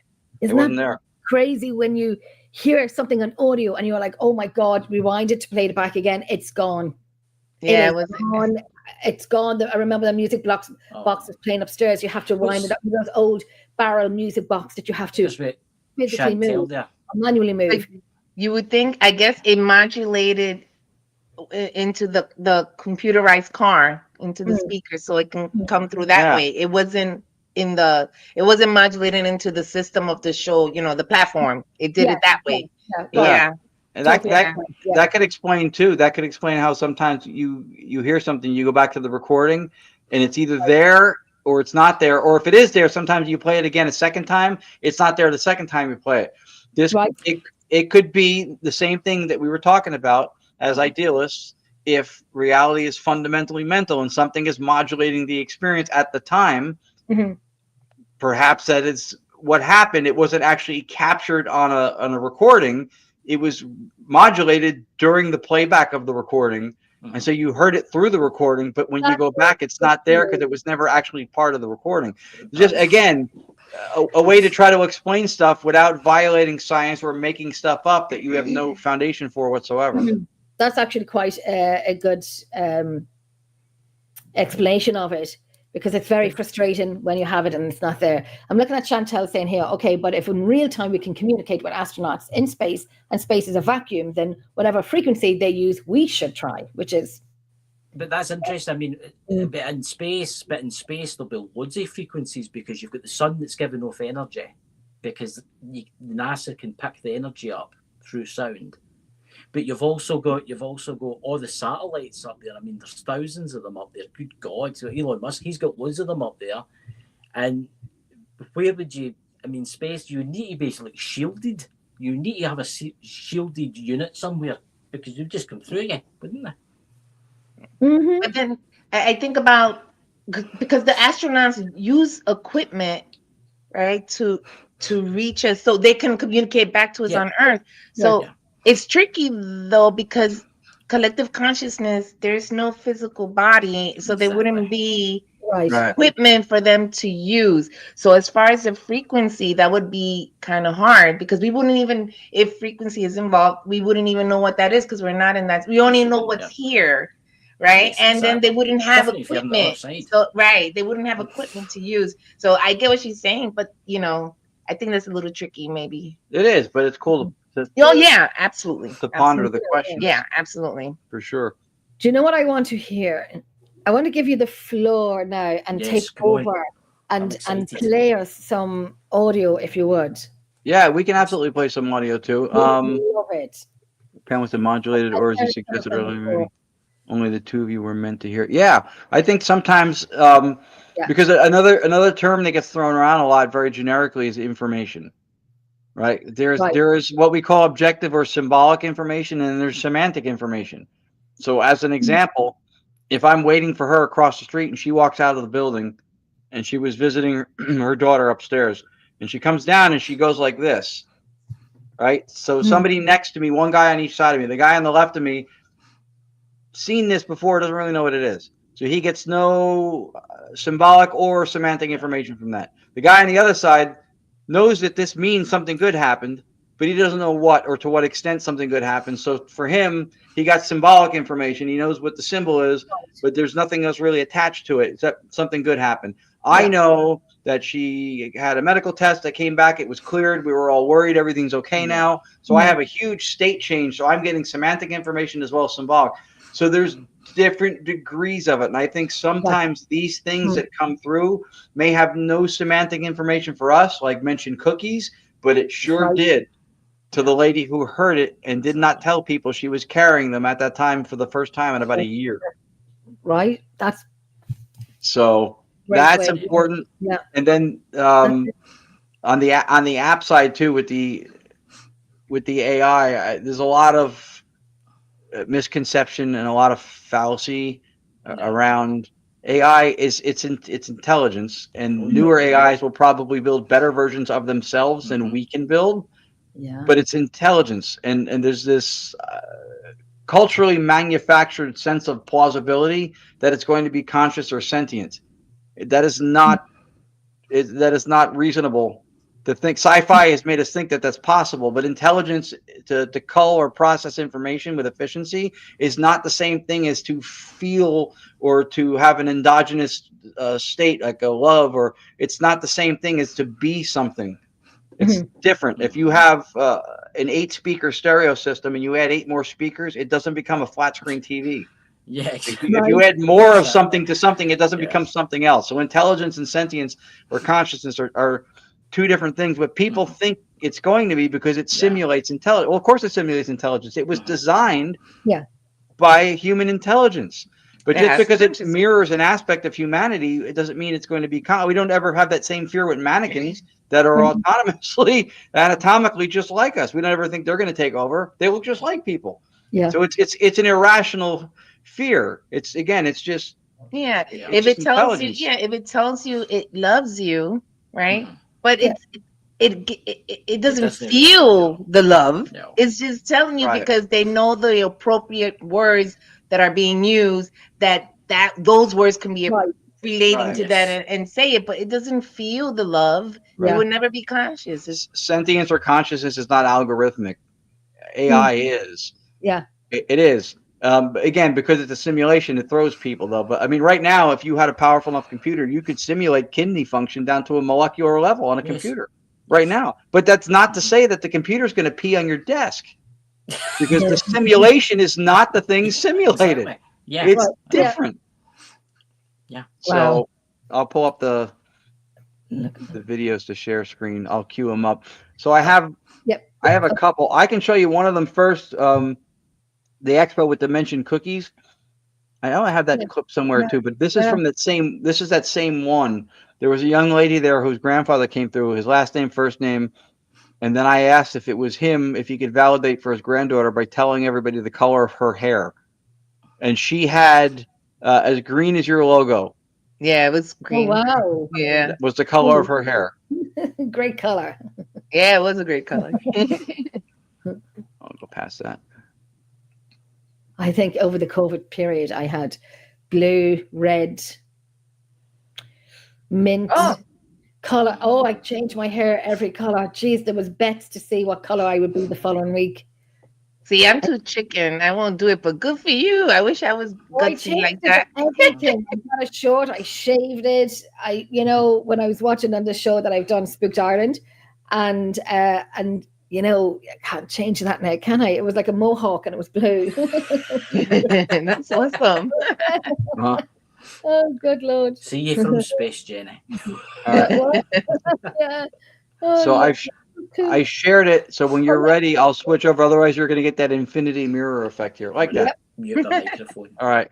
There you go. So let me know if by chance it's not audible. But this is just an example, and they get better than this. But this is fairly recent. Again, the girl's hair was the color of your logo, and so this was us asking if her grandfather was coming through to validate that by describing the color of her hair or telling us what it is. Murphy, if you can, everybody will clap if you do this. Can you identify your granddaughter in the room by the color of her hair? Wow.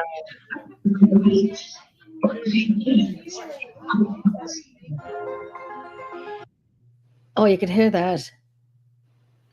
Yeah. So the interesting thing too about that last comment, it's what she needs. She was one of the people who sent us a testimonial after that expo. And the words she used were, "I really needed that." And what's fun, again, I heard through what we were using, Jim Murphy. So I say it, Yep. Jim Murphy. She goes, "That's my grandpa's name." And then that's how that started. And that's how that started. So it is important when you hear say it. If you're wrong, who cares? But it may be important for someone. So yeah. Yeah, that's it. You have to say it. Like I said, no matter if you're wrong or not, you have to say it.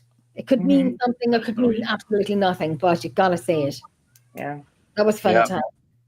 And I know some people would always, still don't believe in the paranormal, even though they've heard things, and they just. I remember having a conversation with somebody, and they were like, "Yeah, but I said, listen to this, Class A EVP, locked in a room by itself, nobody was there. I am true to my word, true to my name, true to my team name. There's no BS. Everything is what we get, you get. If we don't get it, understand it, you don't get it." I've met people like that. You're always going to meet someone that will just not believe in it. Oh yeah, yeah. I tell everybody if Bigfoot handed them their car keys, they still wouldn't believe in them. Yeah, that's it. And it was so bloody frustrating that I just said, "I'm not here to convince you. I really bloody well don't care if you believe in it or not. I'm still going to do me that I've been doing it for 18 years. You'll probably be doing it a mere 12 months, and if you want it so much, like this person wants them to sit down and have a cup of tea with them. And I'm like, you want it so badly, you're blocking everything else out that you're not seeing and hearing just for this one thing that's not going to happen. Right. So you are shutting down voices. You're shutting down any sightings. You're shutting down all of it because you want this. Now you're not going to get it. You're not going to get it. So it's the same thing with the skeptics, because that's the mental block, because they don't want to believe it. So even though they will not see it, if they don't, if they're not open-minded, they will never see it. That is the block. That is it. So I'm or admit if they do see it too. And somebody who says that all the paranormal stuff is BS is not a skeptic. That by definition is a believer. They're just a believer in a different paradigm that clashes with the one that thinks everything's paranormal. But that's a belief system. That's a belief system. The skeptic looks for truth and absolution. That's what a skeptic does, and we should all have skepticism. That's true. I'm not on board with this idea now. There's a lot of YouTube people that are debunkers. Oh God! Oh my God! It's not a role. I know, right? It's something that somebody does. It's an attribute of somebody. People who are criminals are not fundamentally on an ontological level criminals. It's something they do. Yeah. So it's not. You shouldn't be. Debunker's not a role. We don't need. It's not a TV show. We don't need to have a tech person no. No. Everybody should be skeptical. Have skepticism. That's good. Discernment. Good. Yes. But if you're out there, like some teams, and this is a lot of the confusion. It gets conflated. People in the some teams I've heard say we're very scientific. We go in to debunk everything, and then if we can't, we go, oh, it's no. You go in to debunk stuff. That's an agenda. That's like saying I'm going to a multi-ethnic, multicultural, multi-gendered party, and I'm going in to hate. But if I find someone I love, that's special. No, you don't go in with a bias. You go in as clean as you can. I know that we all have every experience we have is subjective. An objective truth, an objective consensus is a red herring. It's really, even if you have a consensus truth, it's a collection, it's an aggregation of subjective opinions that happen to align on a certain position, right, from a shared experience or whatever. But there's no, even through instrumentation, when we interpret something that instrumentation gives us access to, it's still subjective for us to have the experience. So it gets fuzzy with that. And yes, exactly. Go in with an open mind and don't be shutting it down, because if you're going to shut it down and you don't be wasting hours in a location. You're going to wait for something. Oh, sorry, Jenny. No, go ahead. I know people have experienced stuff. I mean, really strange things, right? But they still don't believe it. I know. It's no supernatural. It's no supernatural. And I'm sitting there listening to this story that they're telling me, and I'm like, but that is supernatural. The story that I get told, Oh, yeah. It's funny because a lot of people do that. It's like, I don't, like, he used to say this, I don't believe in ghosts. But one time, and then they'll proceed to tell you the story. Always the same. I'm a full-on vegan, but on weekends I have hamburgers. No, you've got something wrong there. They're just not able to reconcile the experience, and there's probably shame attached to they not admitting it or whatever. Right. Hopefully, some of that has changed more with the mainstreaming of this stuff. I mean, it got a little bit maybe too mainstream in some senses too, but it has opened up more. Yeah. So I think you're not seeing us anymore. Yeah, you have this. Okay. Yep. So this specific one was a couple of years ago. This was direct radio voice. This is what reminded us. This is why it's good to know what the founders and the people who pioneered things did before you, upon whose shoulders you stand when you do your research, what's been done before. Because I found this recording when I came home and slowed it down 50%. And then I remembered one of the pioneers, Konstantin Rodove, who was also an idealist under Jung, said that these voices not only come in faster than we can detect them, they come in faster than the human vocal tract is capable of speaking. And I reminded myself of that when I heard this. I believe this is my mother and her mother, whose name was Lucy, coming through. But it's 50% slowed down, and this is why we looked to try to slow down the live white noise in real time, which hadn't been done before. We had this experience. No one in ITC had ever slowed down the flow of just live white noise. This is something that the audio engineer we just met with was kind of enamored with how we did it. But it was because of this. So I sound drunk on this recording. I assure you I was not at that time. But the voice is emphatic. You hear the gender, you hear the emotion that at full speed I would have never caught, which I clearly did not catch. I thought they just said on, and I went, it's turned on. And then it was actually my name that was said not on. It was Ron.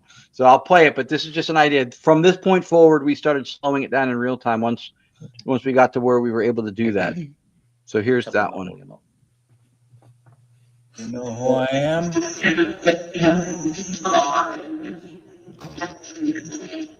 It's turned on.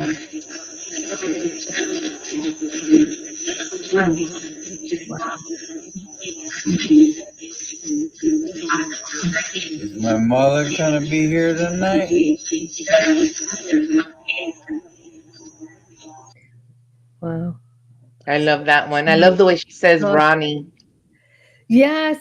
So you didn't hear that when you played it. You did not hear that at all. That's just no. I just heard the on. He just heard on. Yeah. He didn't even hear his whole name Ron. He only heard on. Yeah, that's it.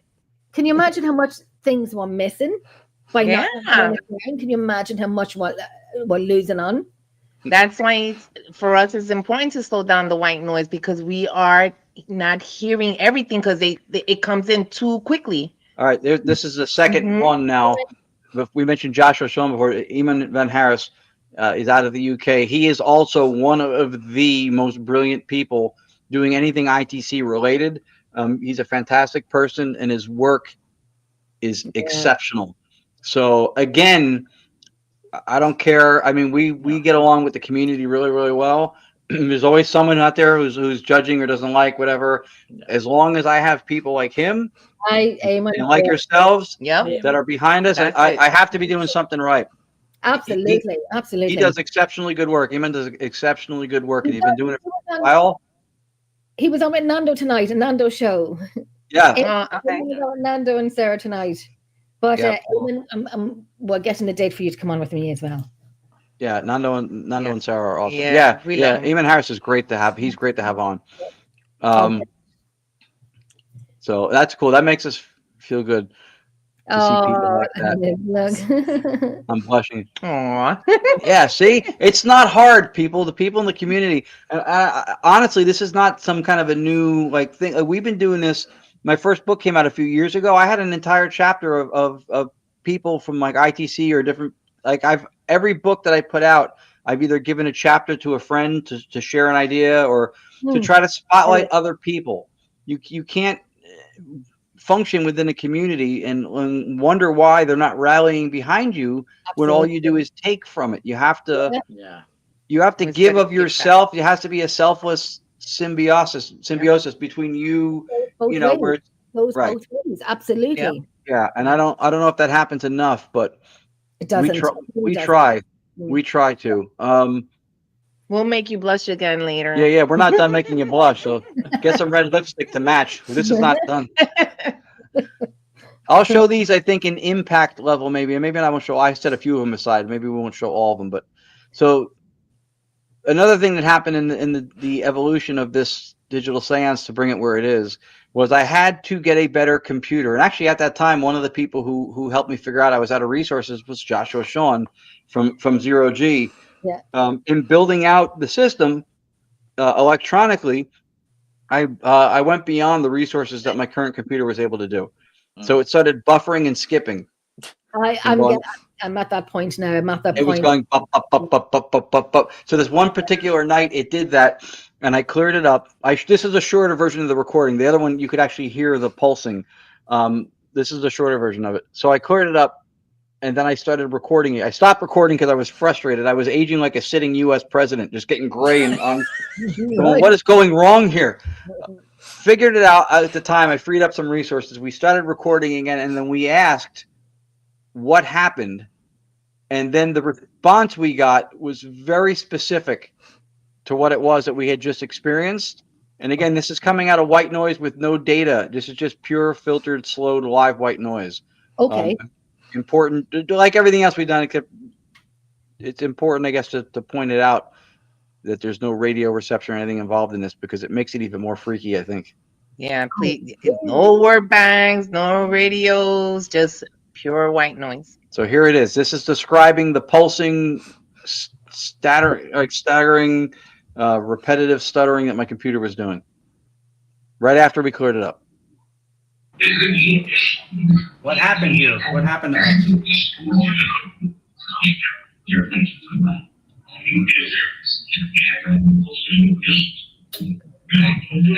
Sorry about that. I've got goosebumps. Yeah, that's a good one. So that one I heard in real time because I apologized for it. You did. You bloody did. You did. A lot of the things we hear it in real time. I'm sorry, Christopher. Go ahead. Oh, so I'm just saying that's downright freaky, because it's actually telling your instrument. Mm-hmm. Timing and relevance. Yeah. Absolutely. Yeah. Phenomenal. And it kind of takes the fear away from you a little bit, if that makes sense. It takes the fear away that, and I know I've been asked a question many, many times, do I believe in life after death? And I'm like, I'm only answering for myself, because people say, we're still on the fence with it. And I'm like, well, bleep's sake, for bleep's sake. I know. We're still on the fence with it. I'm like, what do you bloody want? And normally at this moment in time, I normally mute. That's great. I had to get it off my chest. It's kind of like, what do you want? I know. So I always say, yes, I do believe there's life after death. There's too many things that happened, too many fantastic, intelligent answers, responses to me that I'd be stupid if I said, no, there wasn't, because what else is there? But they still want more. They still want more. And I'm like, oh, I think I've just given myself a headache from holding that in. Yeah. I mean, for me, I don't fear death. I don't fear death. The only reason why I don't want to die is because I have my girls, right? And I still want to experience things. But I truly believe when it's that time, I'm at peace with it. I don't fear it. Yeah. And I always gave my children words. I'm going to. Can I say they something? know what I'm going to be singing. Sorry, Chris. This is something that I just want to say, right? That was so intelligent the way it answered you, right? It was so intelligent. I mean, we know that the afterlife is just like a different dimension. Okay. But what was if that wasn't a spirit you were talking to? It was what you see what I'm getting at here? I'm not talking about right? I'm talking about what was if it's a different entity from a different dimension that's really intelligent, and they've picked you up and they're thinking, oh, what's this we're picking up right now? You see where I'm going with this? It's possible. So one of the things that makes our position unique under analytic idealism as a metaphysics is that there's a lot of differences. There's a lot of things that are explained through the paranormal or through ITC historically that we've kind of departed from, because one of the things that we found attractive about analytic idealism as a philosophy or metaphysics is that it's skeptically parsimonious, meaning it uses as few theoretical entities as possible to explain something with what we may already know from science and nature without inventing things that are illusory or unknowable to us. So the idea behind, for example, the Evereshian many worlds interpretation, every time you think or do something, make a choice, another dimension pops up. Right. So one of the issues with that is that a theory that allows for everything explains nothing, because everything plays out somewhere. So nothing's ever wrong. Nothing's ever everything just happens. Right. So we try not to do that, and it's very easy to do that. You could take the same data and interpret it different ways. So we take the parsimonious route, which under idealism is, again, if we can explain it in what we know. For example, it's one of my favorite stories. If I open the front door tomorrow and there's footsteps in the mud, from that I can go, an alien came down. Well, actually, let me take it back. I could say an intruder came to my house, looked in the window, saw magnets for an alarm system, realized the door was locked, that the house was secure, thought it was a bad idea, and left. From that same 2 footprints in the mud or impressions in the mud, I could also say that a ship came down from the orbit of Saturn, landed in my neighbor's backyard, broke into his shed, stole his Crocs and a pitchfork, came over looking for marshmallows to roast outside next to the ship, realized we were out of marshmallows, then got back in his ship and left with the pitchfork. I could say the same story off the same data. But which one of them is appealing to magic and which one of them is rooted in stuff that we know without inventing things? So data is useful in 2 divergent ways in that sense. So as idealists, we look to explain things in as few theoretical steps as we can for doing so. So if there's a universal consciousness that we are all a part of, then any autonomous complex, or what's known as a deity, an individuated autonomous complex, if we're connecting with something like that, or anything that we get vocal, we can explain it through that model. We don't have to invent other dimensions. And again, I'm not saying that these things aren't true. I'm not saying that there aren't other parallel dimensions. I'm not saying that there aren't creatures using technologies in other realms. I'm not saying it. What I'm saying is that those things are empirically inadequate because we have no access to them. We can't falsify them. We can't show them.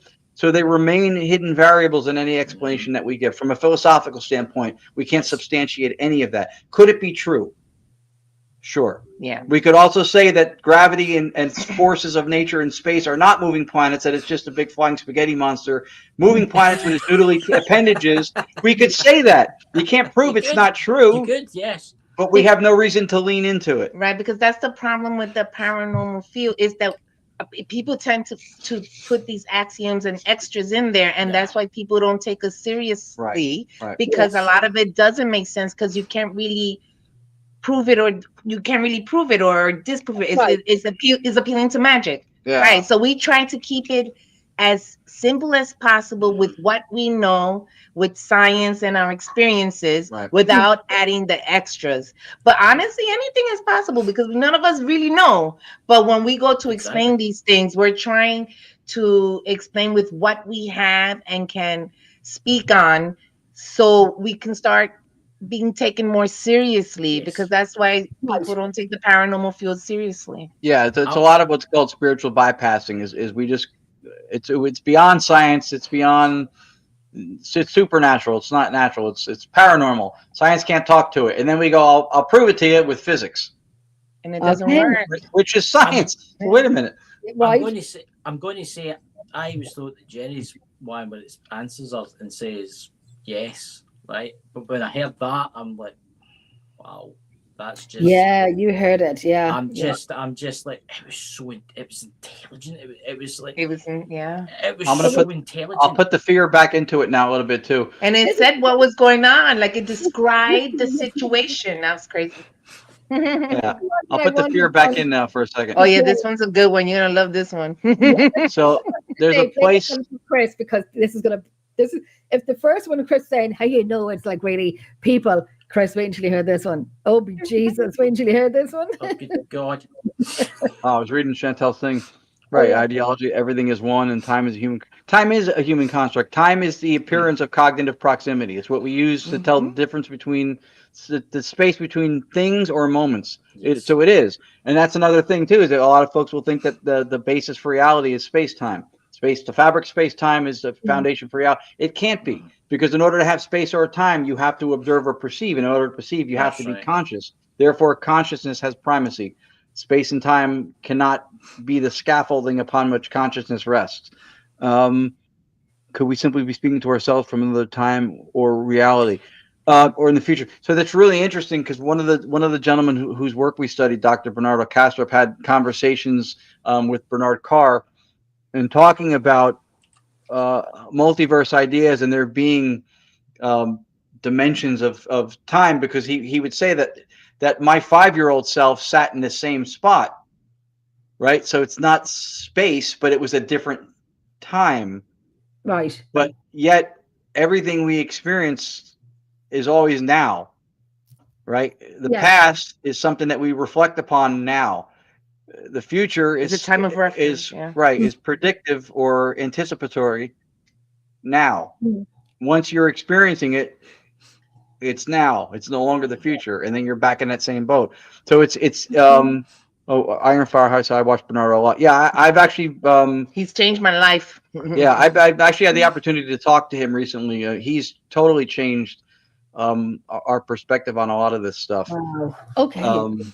And Donald Hoffman, yes, Donald Hoffman has a more mathematical, I think, approach to consciousness that dovetails nicely with analytic idealism.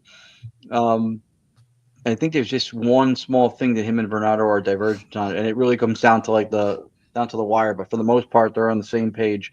Yeah, it's changed a lot for us, because then now we look at the paranormal as being natural and normal. Yeah. And it's nature doing what it does. But It's at a the same normal time, experience. we can explain it through idealism and not violate science. I wrote a paper that's on our website about stone tape theory and psychometry. I think they happen, but I think the way that we explain them currently through a physicalist metaphysics completely clashes with science, but yet relies upon it to explain that it actually happens.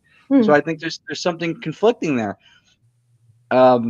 It's funny because within anything, there's always exceptions, right? With language, there's always the exception. The I goes before the E in this case when it's the other way around. Yeah. And I believe these are normal experiences that just doesn't happen in our day-to-day living, but it does happen. It's a natural experience that happens, but almost like an exception. It doesn't happen all the time, but they do happen. Right. That's why I think that they're modulated into our experience, because they're not necessary. They're not the salient points we need to navigate life, but Right. sometimes they are modulated to the point that we have the experiences. Right. That's. Oh yeah. Sorry. Hold on. No problem. I'm looking forward to this. All right, so is this one's exciting. got a little bit more of the Shanley Hotel in Napanoch, New York. So this is, if you know where New York City is, this is like 90 minutes north of that.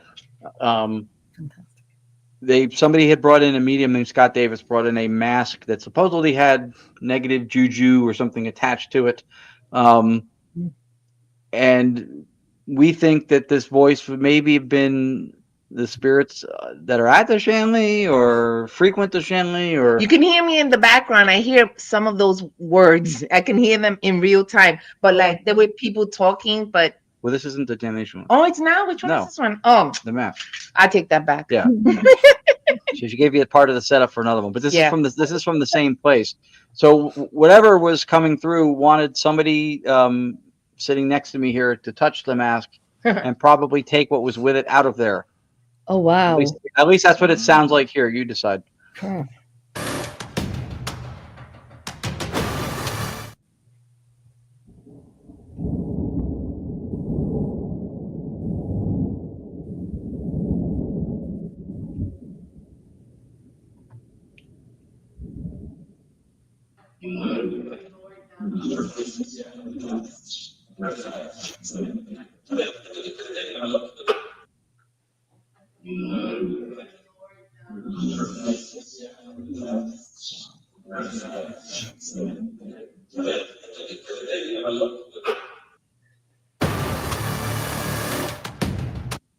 Did you touch the mask?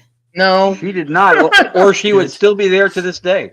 I'm going to tell you what's interesting about that. Yeah. I've never felt uncomfortable in the Shanley Hotel. It is one of my favorite places. I love the spirits there. I love the people who work there. Everybody. It's like just awesome. So that night, we didn't know we caught that. And for some strange reason, I could not sleep. And I got scared, which was weird. I'm like, why am I feeling uneasy? So when I usually go upstairs and sleep, and he's still doing his thing, and I'm like, all right, it's like 3:00 in the morning. I'm going upstairs. I had to come back down because it was uneasy, and I couldn't understand it. And then he found that, and I was like, maybe that's why I was feeling uneasy. I have no idea, but I did not touch that mask. Good. Where is that mask now? Is it still there? Yep. Yeah, they have it in a glass case in the main area now, in the main room where everybody has snacks and stuff. Holy. He's enclosed, you know. Yeah. He's It's a good enclosed. job you didn't You know touch the it. history of him, of the mask? The Scott Davis, the medium who brought it in, had said that I guess some guy got it at some garage sale or something, brought it into his house. His wife didn't like it. They had all kinds of problems and things going wrong, relationships, work, the whole nine. He just wanted to get it out of there, so he reached out to Scott somehow, and Scott took it home, and his wife said that's not coming in the house. So he not only got out of his house, he got it off of his property, and then he brought it up to the Shanley Hotel, which is like bringing sand to the beach because it already has a lot of stuff going on. But he brought that there anyway, and then they've kept it encased for the most part. Yeah, they have him enclosed. Oh, I'm so intrigued about it. I like the stuff that you kind of shouldn't like. I'm me too. intrigued. Yeah, you're just intrigued as I'm like, who trapped them in, locked them in, or where did it come from? I love it. I do. I love it too, but I won't touch it because that's one thing I learned from Espiritismo is that I respect it. I want to know more and I want to work doing all this, but I respect it. So I wasn't touching it. Nope. No. There's a few I'd like to throw to. I feel like. Don't mess with me and throw that mask on you. yeah, I can't. Me with the gloves on me, and I throw it over to someone. I still wouldn't even touch it with gloves on because I wouldn't even touch it. Yeah, because there'll be something on it. I'd be I'm sorry, but I'm stubborn. Stupid, stubborn. Stupid or stubborn. I think I'm at kind of one part of my life saying, what else can you throw at me? What else? Come on. It's amazing what's out there, Jenny. It's amazing the dark entities that are out there. I was doing this today. That's funny. That's fun. That is funny. I was actually doing this today. Great bloody homicides that I was watching. But I did, and I voiced, and then somebody I think the cat walked by and my tiny little chihuahua who bolted me out of my sleep because she kind of leapt off the bed after the cat. And literally I didn't know who I was, what day it was, when did I fall asleep? But yeah, I think this stubbornness or stupidity, I would like to. Curiosity killed the cat, Jennifer. Yeah. Yeah.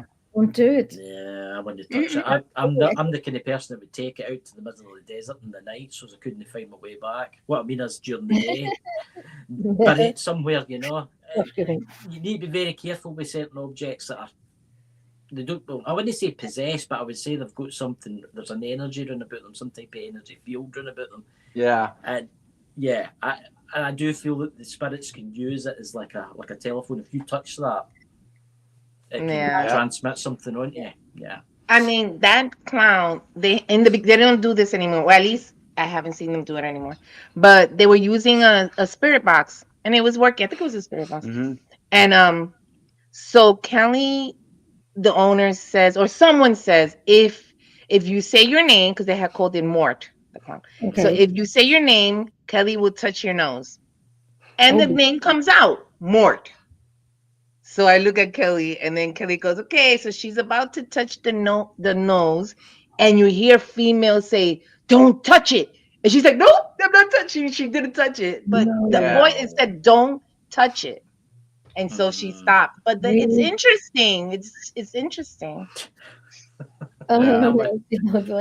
Yeah. And see, there's another example of, from an idealist perspective, right? Haunted objects, or the idea behind stone tape or psychometry is they're saying that a physical object, through an act of volition, they'll say trauma, but a lot of times mediums will read a location, and it's there was a lady here who lived here with 3 puppies, and they were all happy, and 4 kids, and it's true, and they're right, and they're accurate, but it wasn't traumatic. So it's not always trauma that does it, but the idea that gets circulated is that some act of trauma lets people volitionally store these emotional states in the Crown Victorian molding of the wood, and then that for reasons that no one's ever been able to explain, somehow it gets released arbitrarily, and then people or mediums will come into a place and pick up on it. Right. And the same explanation, I think, would apply to haunted objects. So when you do that, now you have a problem with physics, because you're saying, from a materialist perspective, you're saying that this physical object has taken on a qualitative or experiential state, stored it like memory in a computer, and then for reasons no one has ever been able to explain. Stone tape was originally called place memory. No one's ever been able to explain what the trigger is, what the play button is that releases it, right? It's always remained just some arbitrary thing. So, I mean, it happens. We do know it happens. Right. I think these experiences happen, but when you lean on it from the physicalist point like that, then in order to prove it, you have to show at a molecular level the discrete boundaries between the hate or the love or the despair that's stored in the wood and the molecular makeup of the wood. You have to have discrete boundaries between the two. If you can't show that from a physics perspective, then you can't lean on physics, and it's an appeal to magic entirely. Right. Yeah. Speculation. Now, through idealism, that house isn't a thing in and of itself outside of consciousness. It's representative of something in the world out there, but it's not the thing itself. It's the representation of it as we're able to perceive it. Yeah.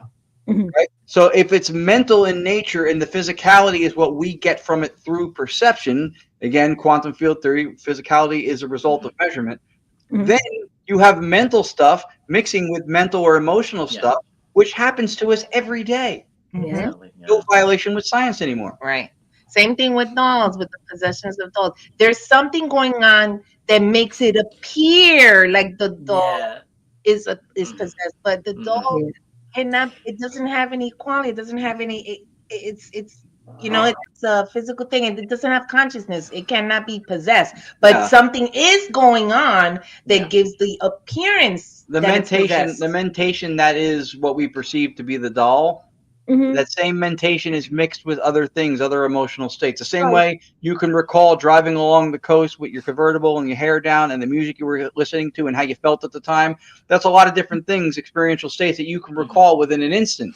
So I think the same thing is that if something happened in a certain place, then that mentation of the emotional thing that happened is mixed with the mentation that is the place as it represents to us. So then now you have the medium picks up on the feelings from the place, because those things are both there Yes.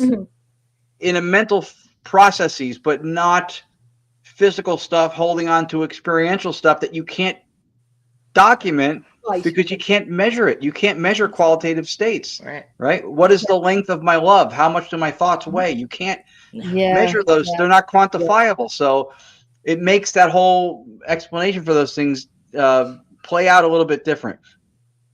This, Yeah. I have another one for you. Tell me when you're, I have a couple clips, but we can be, No, go for it. this one, if you're familiar with My Haunted Manor USA, it's the U.S. branched version from My Haunted Hotel in the U.K. with Danny Moss. So we did a couple episodes of the first season. We're actually going back in March and April to do 2 more new ones. They had a few mediums tell them about bodies buried in the basement near the furnace. We got the word furnace right before this clip was started to be recorded. And then because we got furnace, and then Daryl Marston told us that that's where they, mediums and several people had told them that there were bodies buried. She asks, what will they find if they dig? So this is from that clip. And then you'll hear how our system has evolved, that this is how it runs now, when you don't hear any noise or anything until the voices emerge. It's pretty, for the most part, There's no noise for at all. compared to like a box, it's quite quiet. Yeah. Okay. Screen share. Okay, here we go. Fine. Okay, you're not looking at us anymore. You're looking at this, which is much better to look at. Okay, hold on. Here. They started digging. What would they find?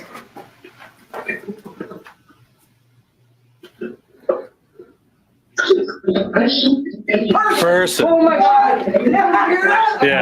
Yeah. Oh my God! Yeah. Is it a male or a female person? Is it gonna person? Male or female? Woman. Woman. My God. Wow. Yeah. And, you know, and it's still, as long as we do it and as much as we do it, it's still crazy.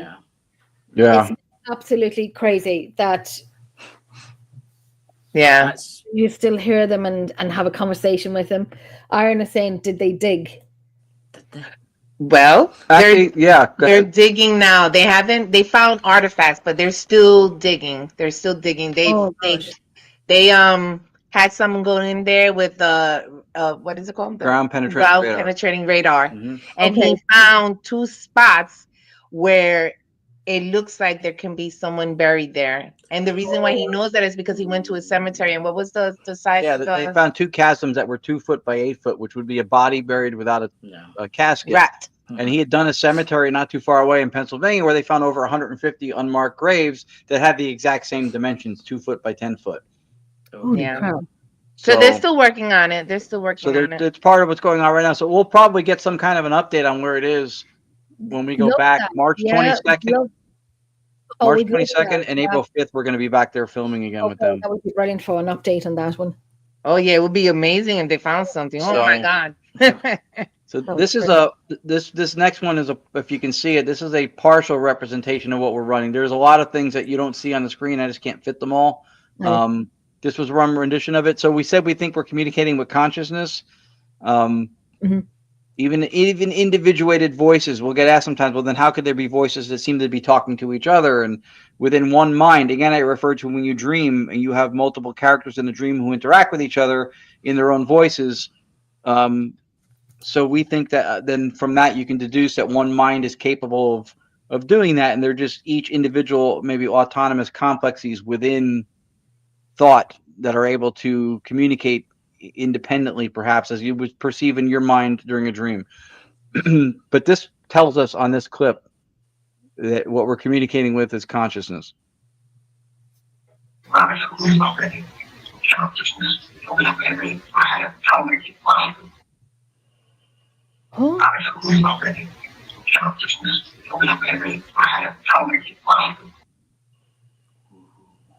Gosh, isn't that, my goodness? It's Lego.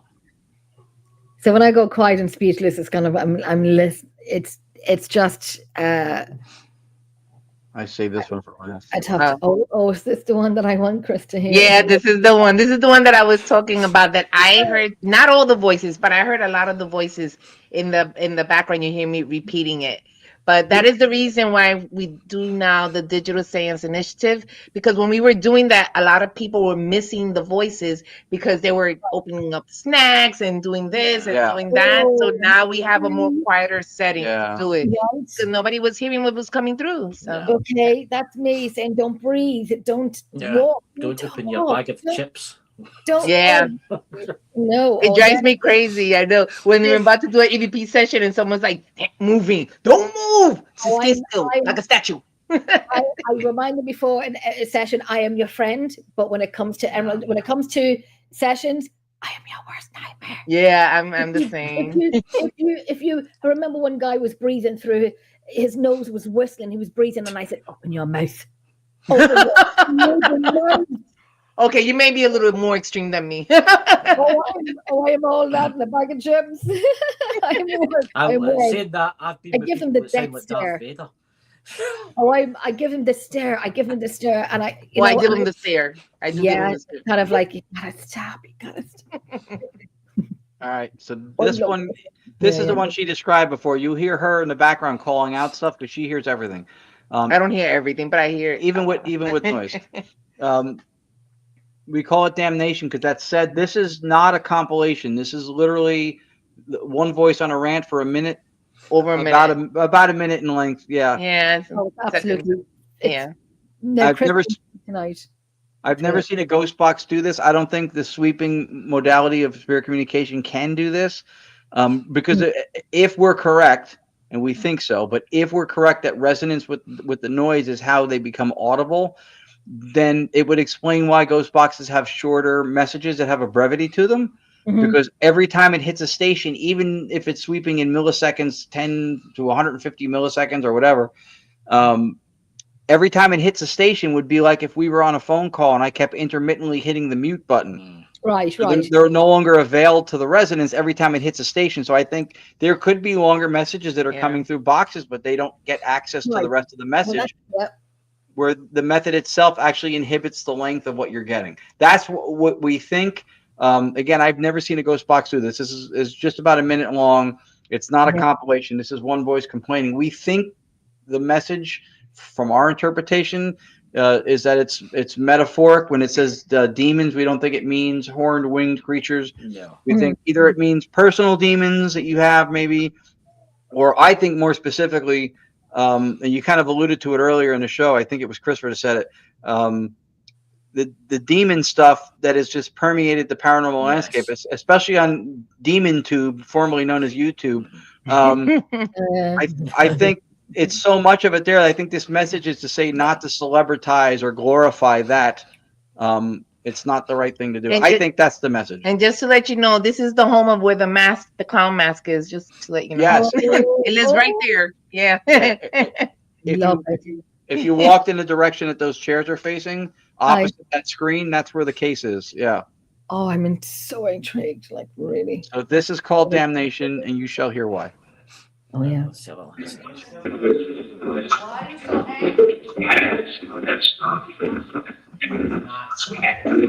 Not fair, I heard. You know what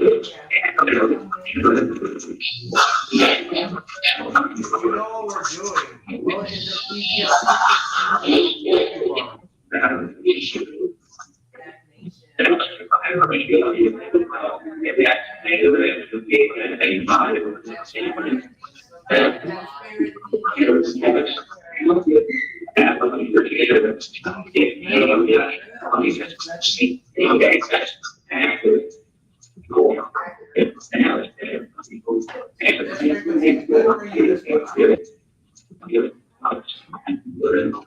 That's crazy.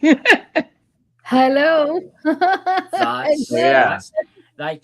I get the vibe that he's not talking literally about demons, he's talking about the demons in life, and that's what I think. That's what we took away from it. That's what I get. Without looking at the writing, he's talking about the demons in life, like Mhm. bringing and life, how It's- life is in general and stuff like Right. that. The demons, the alcohol, the demons, the other That's kind what of I things. He's think. not, yeah, he's Right, not talking about physical horned creatures Yeah. from beyond the veil. He's talking about the demons of life. That's what I'm saying. Wow, But that's especially when he interesting. says family appears, it hit him with demons. Especially that Yeah. part. I'm like, it's the Take demons family. within us. Yes. Yes. And you know what I copped onto as well? Some of his voice resonated with the audio that I'll send you later. Oh, It sounded Okay, cool. it sounded like it. I Mine know. is not as clear. Mine is, for me, it's clear, but some of his voice was a little bit like the voice that I had, and it's a sentence. It's a conversation between two people. Mm-hmm. Right. Yeah. Conversation, but they're calling out for me. Yeah. Oh, That's Saying that's like, yeah. amazing. oh, it's That is a great. really good EVP. That is I know, brilliant. I listen, and I don't know if you'd call it an EVP with the phone being in the kitchen on Yeah. speaker, loudspeaker, and then the other phone we have upstairs. So it's kind of like, don't breathe, don't walk, don't talk. If you move your foot, say it. Hold your breath for 2 minutes. Yeah. Hold your breath. I don't care. Listen, put your hand up if you need to breathe out, and then we'll pause it, breathe back in again, pause it, and we'll start again. Ha. Everything I think initially everything when it started was under the umbrella of EVP, electronic voice Yeah. phenomena. And then I forget how many years after it was, but when it was a German physicist, Ernst Sinkowski, who came up with ITC, instrumental transcommunication, or I think in Europe they referred to it as TCI, transcommunication instrumental. And that was to differentiate, I think, between real time, even though in some instances people can have real time with EVP. Right. But for the most part, ITC was to be through a third party instrument, uninfluenced, where you could have dialogue in real time. Yes, yeah. And Chantel hit it on the nose with that. I totally agree with her last statement. Yeah, there. yeah, I was Absolutely. reading that too. That's fundamental to the Absolutely. research. If I could, right. And that's, You're right. you know, she nailed it with that, because that's, I think, honest and ego free. That's one of the downsides, right?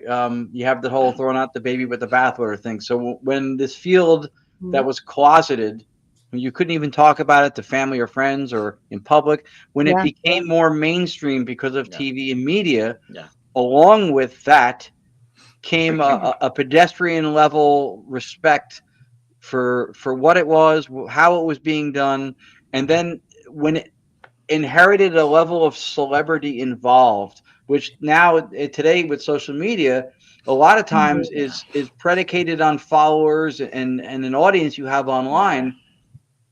It's gotten people driven for the fame, or now the TV shows aren't getting handed out like they used to be, but Yeah. people want that respect, they want the admiration, they don't want to put the time or the work in. They're requesting to be on posters for events as advertised, come see so and so. They're in the field for like a year and a half. Oh God, Jesus. You could be the most brilliant person to ever be in the field. You could be the most brilliant, the most groundbreaking, the most exceptional, the best at everything, but not in 15, 16 months.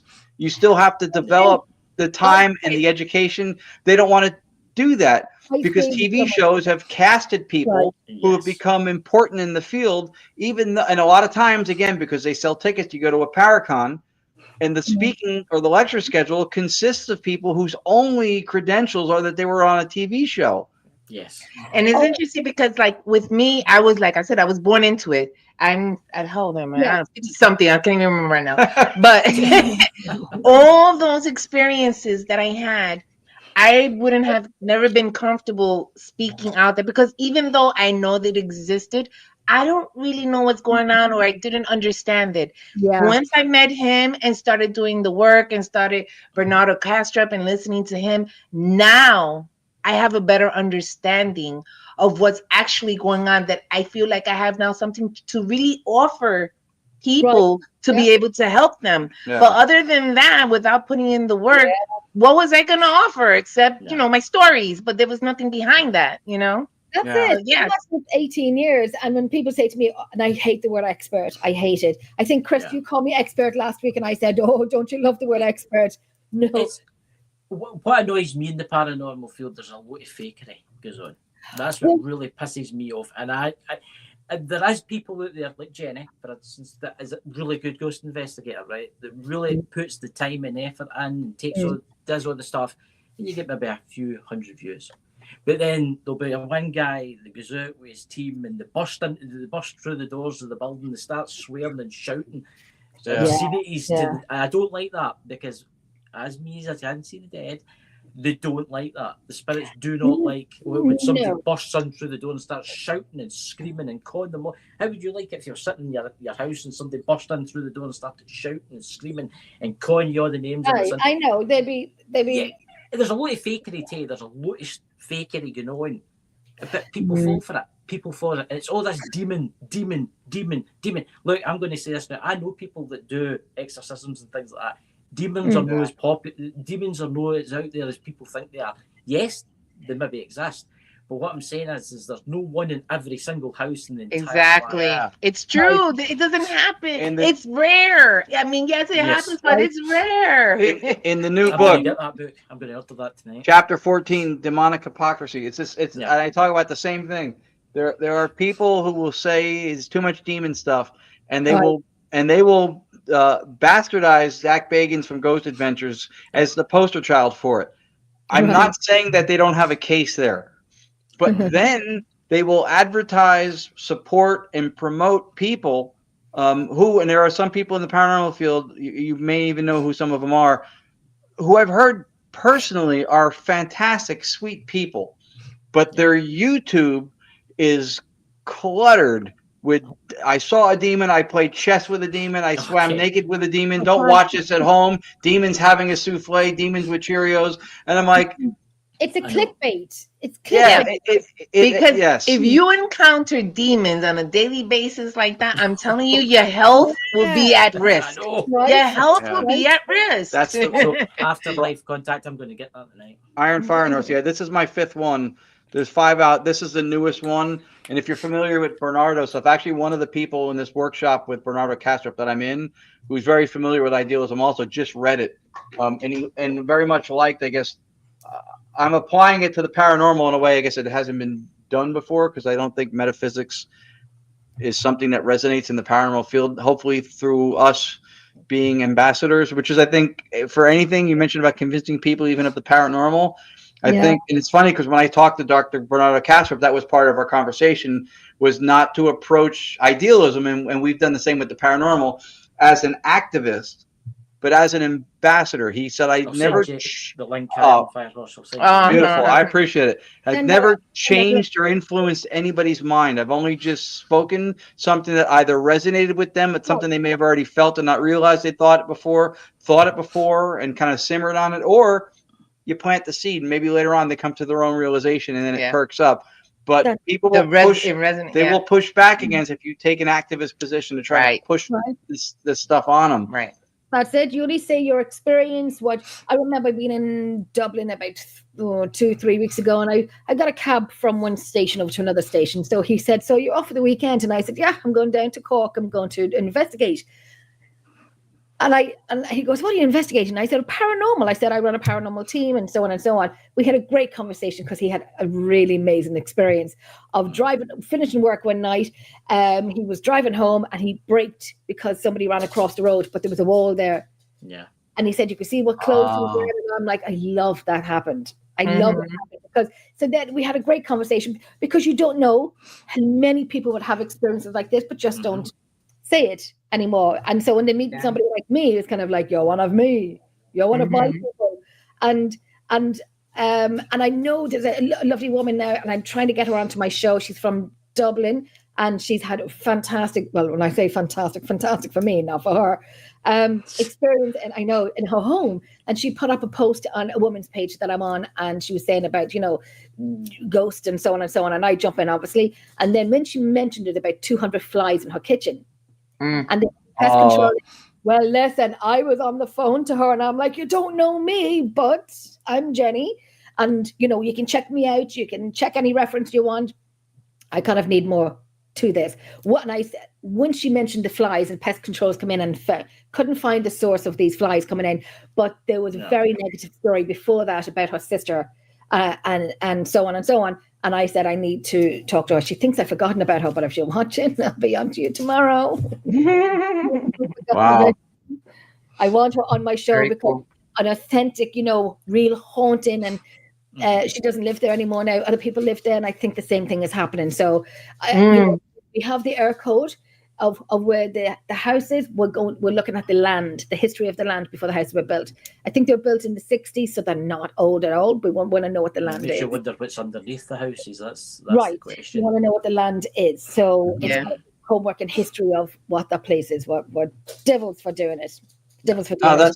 That's cool. That's the path we found ourselves on, similar to Marcello Bacci, who made direct radio voice most famous.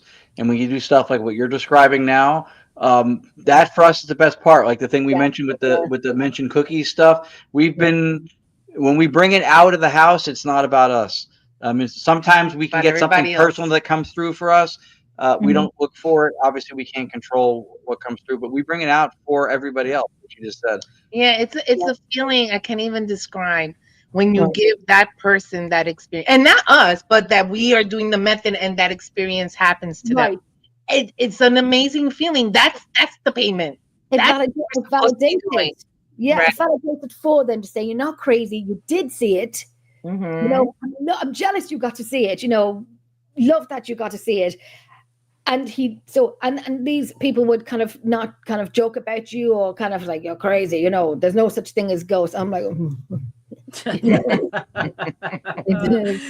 no, there's ghosts. And if you don't, you don't. And if you believe, that's great. But my job is no more to convince you, is because research and continue on what I want to know.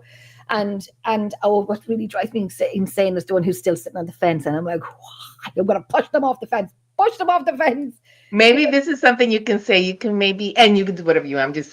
Maybe you could say, well, you don't believe in ghosts, but do you believe in consciousness? Because that's consciousness. I posted in the chat. That's the link to your book. And if you click on the author at the top in Amazon, it'll give you access to all of his books. Because I've just added all of your books. Oh, that's fantastic, Chris. I appreciate that tremendously. When we go to live events and somebody buys 2, 3, or 4 or 5, whatever amount of books they buy, more than one, I sign something personal in every book. And another author who has more books out than me, he goes, you don't just sign your name. He goes, what are you going to do if you become really popular? I'm going to probably take up a lot of time. I write something personal on every one, because to me, I can't believe that somebody's buying something. Again, from the beginning of the show, we didn't expect to be in the position we're in with any of this stuff. Yeah. So everything is gratitude. People go, oh, will you come on our show? It's a small podcast, not a lot. Yeah, it's a big event. It's a small event. Yeah, doesn't matter. We don't feel entitled. Nobody owes us anything. Everything we get is gratitude. We're grateful to do it. We're grateful that we're even invited. They're even thinking of us. That they want to know what we're doing. Yeah. I'd be the same on different shows as well. It's kind of like Little Jenny from Little Ireland in Ireland, and then I'd be like, hold on a minute, this is Jennifer. I'm doing this 18 years. And then I remember somebody called somebody who is in the paranormal, just touching 2 years, seasoned. And I'm like, I'm like, that's great that she does that. That's really funny. I have to get it out. I have to get it out. And people say, Jenny, we can lip read you, but you can't hear me, so it's okay. But seasoned, and I'm like, did you just call them seasoned? Yeah, they lasted 2 seasons, like winter and spring. No, I'm just kidding. Yeah, oh god, it's a byproduct of the celebrity that seems attainable now from shows. Anyway, no, absolutely not. I always ask to be. Please put me on a panel with TV celebrities at a Paracon when there's a discussion. Put me on that panel because I want to drive a discussion, not talk about what it was like when the lighting guy ate your sandwich. I mean, it's not. We want to have interesting conversation. We want to provoke thought, right? Because we're not saying that we're right. Thank you. But we do have do have something that makes sense, right? So if we can provoke thought that makes you think, or even guide you to a different direction that may be the correct one or the better one, then that's great. That's what we want to do. We want to provoke thought. Perfect. Not for people to get stuck on axioms or whatever, or just accept because ghosts know how to do it. Okay, Right, We want you to think Yeah. further. Right. I love that she said that. Our platform is not, we're right, we've figured it out, listen to us. We have an approach through idealism with the stuff that doesn't conflict with science, it doesn't conflict with theology. It allows the regularities in nature that we call laws, science, to exist and still explain these phenomena in ways that don't clash with it. So it seems to be the most credible explanation out there that we're aware of now. But if it provokes thought and someone finds something better or something different, We're open, of yeah, course. we're not saying we got it all figured out. But I find it fascinating. See, everything you've talked about tonight, I'm going to be getting your books because I like an interest. I find it fascinating because I've always wanted. I mean, it's interesting about obviously when I'm doing readings for that, and I just get the voice, and then you think to yourself, how did that come from? Where did that voice come from? And it's weird.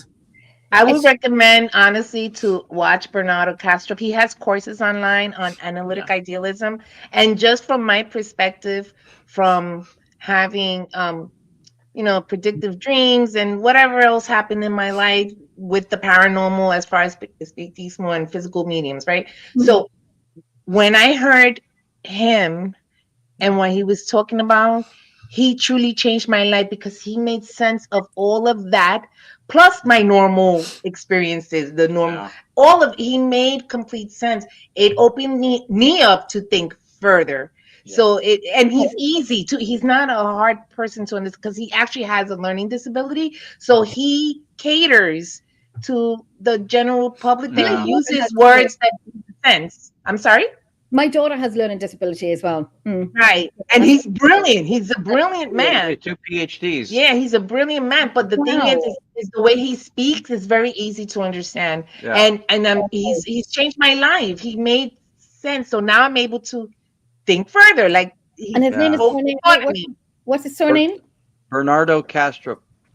He's in the Netherlands. He's in the Netherlands. Yeah, he's nice.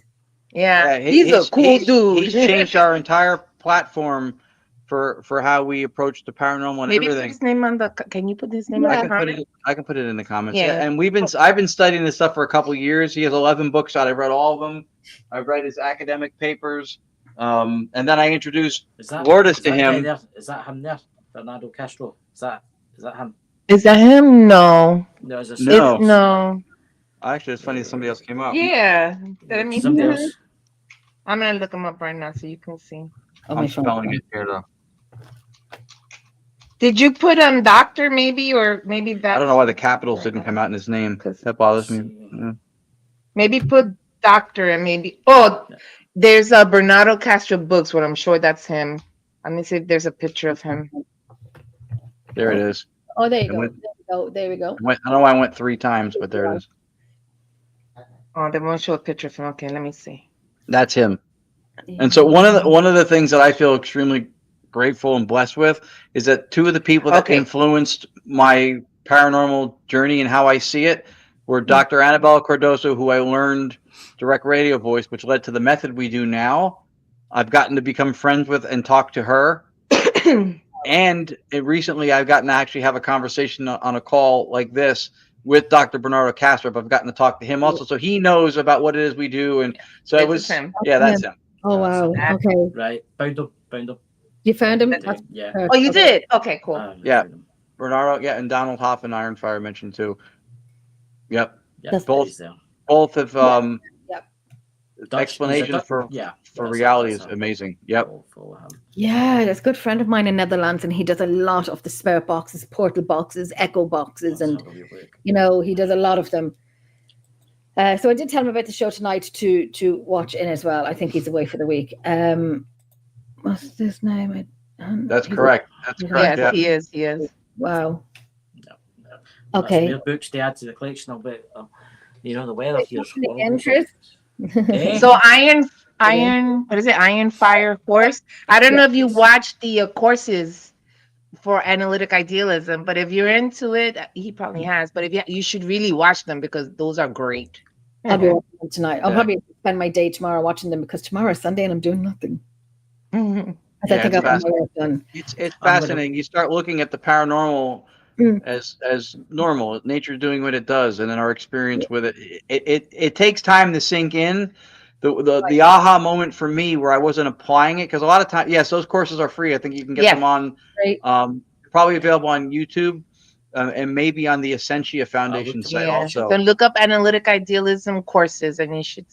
But it says it takes time because we're used to seeing things through physicalism or materialism. Even when you get it, when you explain it, even though you have a good understanding of it, we're so used to using these words that even though you know it, you use the wrong words. So that's a you'll still go back to something rooted in physicalism. That's something you got to work with. Or duality. You'll still by habit. Right. Okay. The paper that I wrote on stone tape theory and psychometry, when I wrote that paper, I wrote that because somebody asked me to write 5 questions to answer them in his book. And the 5th question was about stone tape theory. Okay. And I was like, and I couldn't answer it the same way anymore because of idealism. And that was when I realized I wasn't applying it. I was now seeing things through that lens. Like it was part of my view now. Mm-hmm. And I see everything through that. And if I hear somebody who's learning it and they go back and forth between idealism and physicalism, I can see when they're doing it. Yeah, he would correct me. Yeah, he would correct me because I knew what I meant, but I wasn't saying it. Okay, so I'll definitely be watching that. Definitely, because I'm going to lie in my bed tonight. You know what you're saying it, but like you said, Lourdes, you're saying it, but you're saying it in what I understand, and then people are not getting it until I watch you this just need guy. to keep watching it over and over again. Eventually you will get it. That's just right. Watch it over and over again, and eventually you will. It's like you learn from school. It's the same thing. Yeah, watching all his stuff, and again, he has 11 books out. I've read them all. I've read a bunch of his papers. And I started looking at. I kept waiting for the other shoe to drop. I went somewhere, and it's gonna just take a big, massive dump on the paranormal. That it's all a bunch of crap, and I'm gonna just be heartbroken. But I like his work, so I'm gonna keep reading. And the more I read, the more it seemed to find support and explanation that made sense. That we have these experiences, just the way we explain them. Right. Is an appeal to magic, not the fact that we have them. And they're not paranormal; they're actually normal. So that's okay, right? That's what came out of it for me. That's so absolutely 110%. So now he's aware of who I am. Like I said, I got to talk to him, which I was grateful for. And I am an ambassador of analytic idealism in the paranormal community. So hopefully it helps, like she says. Trying to get the word out. Provoke some thought. Yep, provoke some thought. Everybody that watches this tonight, the link that I put in the room, please check out all of your books. So check that out, because I'll get your books, and one day I'll meet you and I'll get you to sign them for me. If I'm glad you mentioned it. If anybody, because a lot of times we'll plug where we're going to be. We have a bunch of Paracons and events throughout the U.S. that we're very grateful to do every year. But we're going to be in the UK at the Festival of the Unexplained in September. If anybody's able to come, who's watching this, including you guys, it would be our honor to be able to put a face to a name, to meet any of you. So please do come out if you can do it. We had a fantastic time. The people were they take good care of you. So kind of us. They have a nice package and they really do a lot. Yep. It's a great, no, that's important. It's a great event. The people and everything that we met, it was a fantastic event. So we will be back there speaking and presenting this again this year. Yeah. So if anybody can make it. I'm going to try and get over, even if it's just for one night, because I know I'm doing a 9-day tour around Ireland. So I have to do that. I want to do it. I will be doing it. But I want to get over. I have to get over as well. I have to get over. And come get out on the ferry, Jenny, and I'll pick you up and we'll go and drive, didn't you? It's a done deal. I'll get the dates when I'm back home and then get on and get our tickets. And, it'll be brilliant. And I'll speak to the team as well to see if they want to come over as well. Oh, that would be awesome. I would love to meet the whole team. I want to meet everybody. You guys are so kind. Thank you for having us. We had a great time. Chantel wants to come. All you guys come. Come. Chantel's now living in the UK. Yay. Chantel, hook it up. Get everybody from the chat and hook it up. Get everybody to come. I'll organize it. I'll get the dates when I'm back home. I'll get the dates when we can go over, and then we'll get the tickets.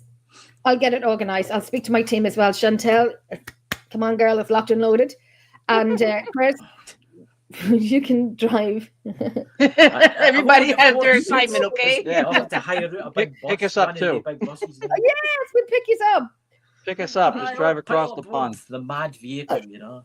Yeah, we'll be the driver because like we'll have a G&T. Aye, this I'll was just drive happening- for like 6 hours. Oh, straight, you Chantal, for we'll have to 4 organise it. What? I says I'll just drive for like 6 or 7 hours straight. While you're like, I know. You have to stop your legs for a wee bit. Look this one very quickly. Have you checked out Rupert? Oh yeah, he's Yeah. good too. There was He's pretty actually good. there was a recent interview that was moderated that they did. Rupert and Bernardo have done a couple There's- things before. Bernardo has tremendous respect for Rupert. They're disagreeing some stuff, but they agree on a lot of stuff For the too. most part, Yeah. yeah. And then Roger Penrose, familiar with some of his stuff as well. Since the 90s, yeah. But yeah, Bernardo's probably had the biggest impact on us. Yeah. Oh, listen. Now, my studying will have to kind of be put to one side for now, even though I'm procrastinating so many times about my studying, which I haven't done it, which I really should because I'm stuck at it. And Chantal, I need your help. You know what? It works for me because Ron is the reader.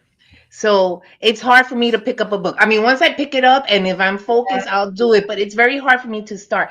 But the videos, that's how you get me. I love listening. And he does graphs and things like Yeah. that. It's perfect. That's what I need. I'm sight learning. I'm studying animal psychology, and I'm stuck on horses. And Chantal knows horses, and I don't know anything about horses. The only thing I know about horses is I'm allergic to them. So yeah, so I won't be listening. But I have to finish this off so I can pass it. Give me the dogs and cats. We can do them. But Chantal, even when I gave the question to Chantal, she goes, "Did they even know the answers themselves?" And I'm like, "I don't know," because the questions are kind of like, "What?" So it's so much to do, and so I think I'll put that to one side for another week and study Bernardo. That's what I'm going to do. It's been a great night. It's been an awesome night. Brilliant. Been I awesome. absolutely loved it. Thank you so much. Oh, listen, it was absolutely my pleasure for you guys coming on. It was, I mean, I was waiting. I was telling Chris, I was mailing everybody, you know, friends in America, in the UK, in Ireland. And I said, you got to watch it. And I said, if you don't, where have you been? I'm going to watch this back later because I want to listen to those EVPs. I want to just keep playing them. So what days I'll just play it. I'll fast forward and I'll just play it and play it and play it and play it and just listen. Oh, you're going to hear more because that Yeah. damnation one, there's more in there that he didn't add. I hear it every single time I look at it because like I could hear it. I've got much more expensive headphones that I'll use, like noise cancelling ones, and when I turn them up quite high, you can Jennifer, hear. that's the second time that I put my hand tonight. You can hear. You know, if you hear more stuff, send it to us because I'm curious to see if you heard what I heard. I heard I want to see, Our website is gonyacparanormal.com, GONYAC, Gonyac Paranormal. That's her last name, Gonzales, mine, Yacovetti, Gonyac. She came up with it for an email once. People will ask, why don't you use your name first, Yak Gon? Because it sounds like a bug repellent and nobody wants that. So it's Gonyac. Much nicer.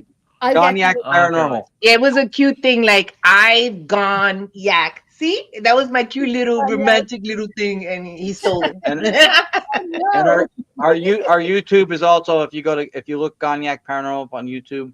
I'll need to do that. And we don't have like a ton of subscribers. Like I said, we're not. I'm the same. Yeah, I'm the same.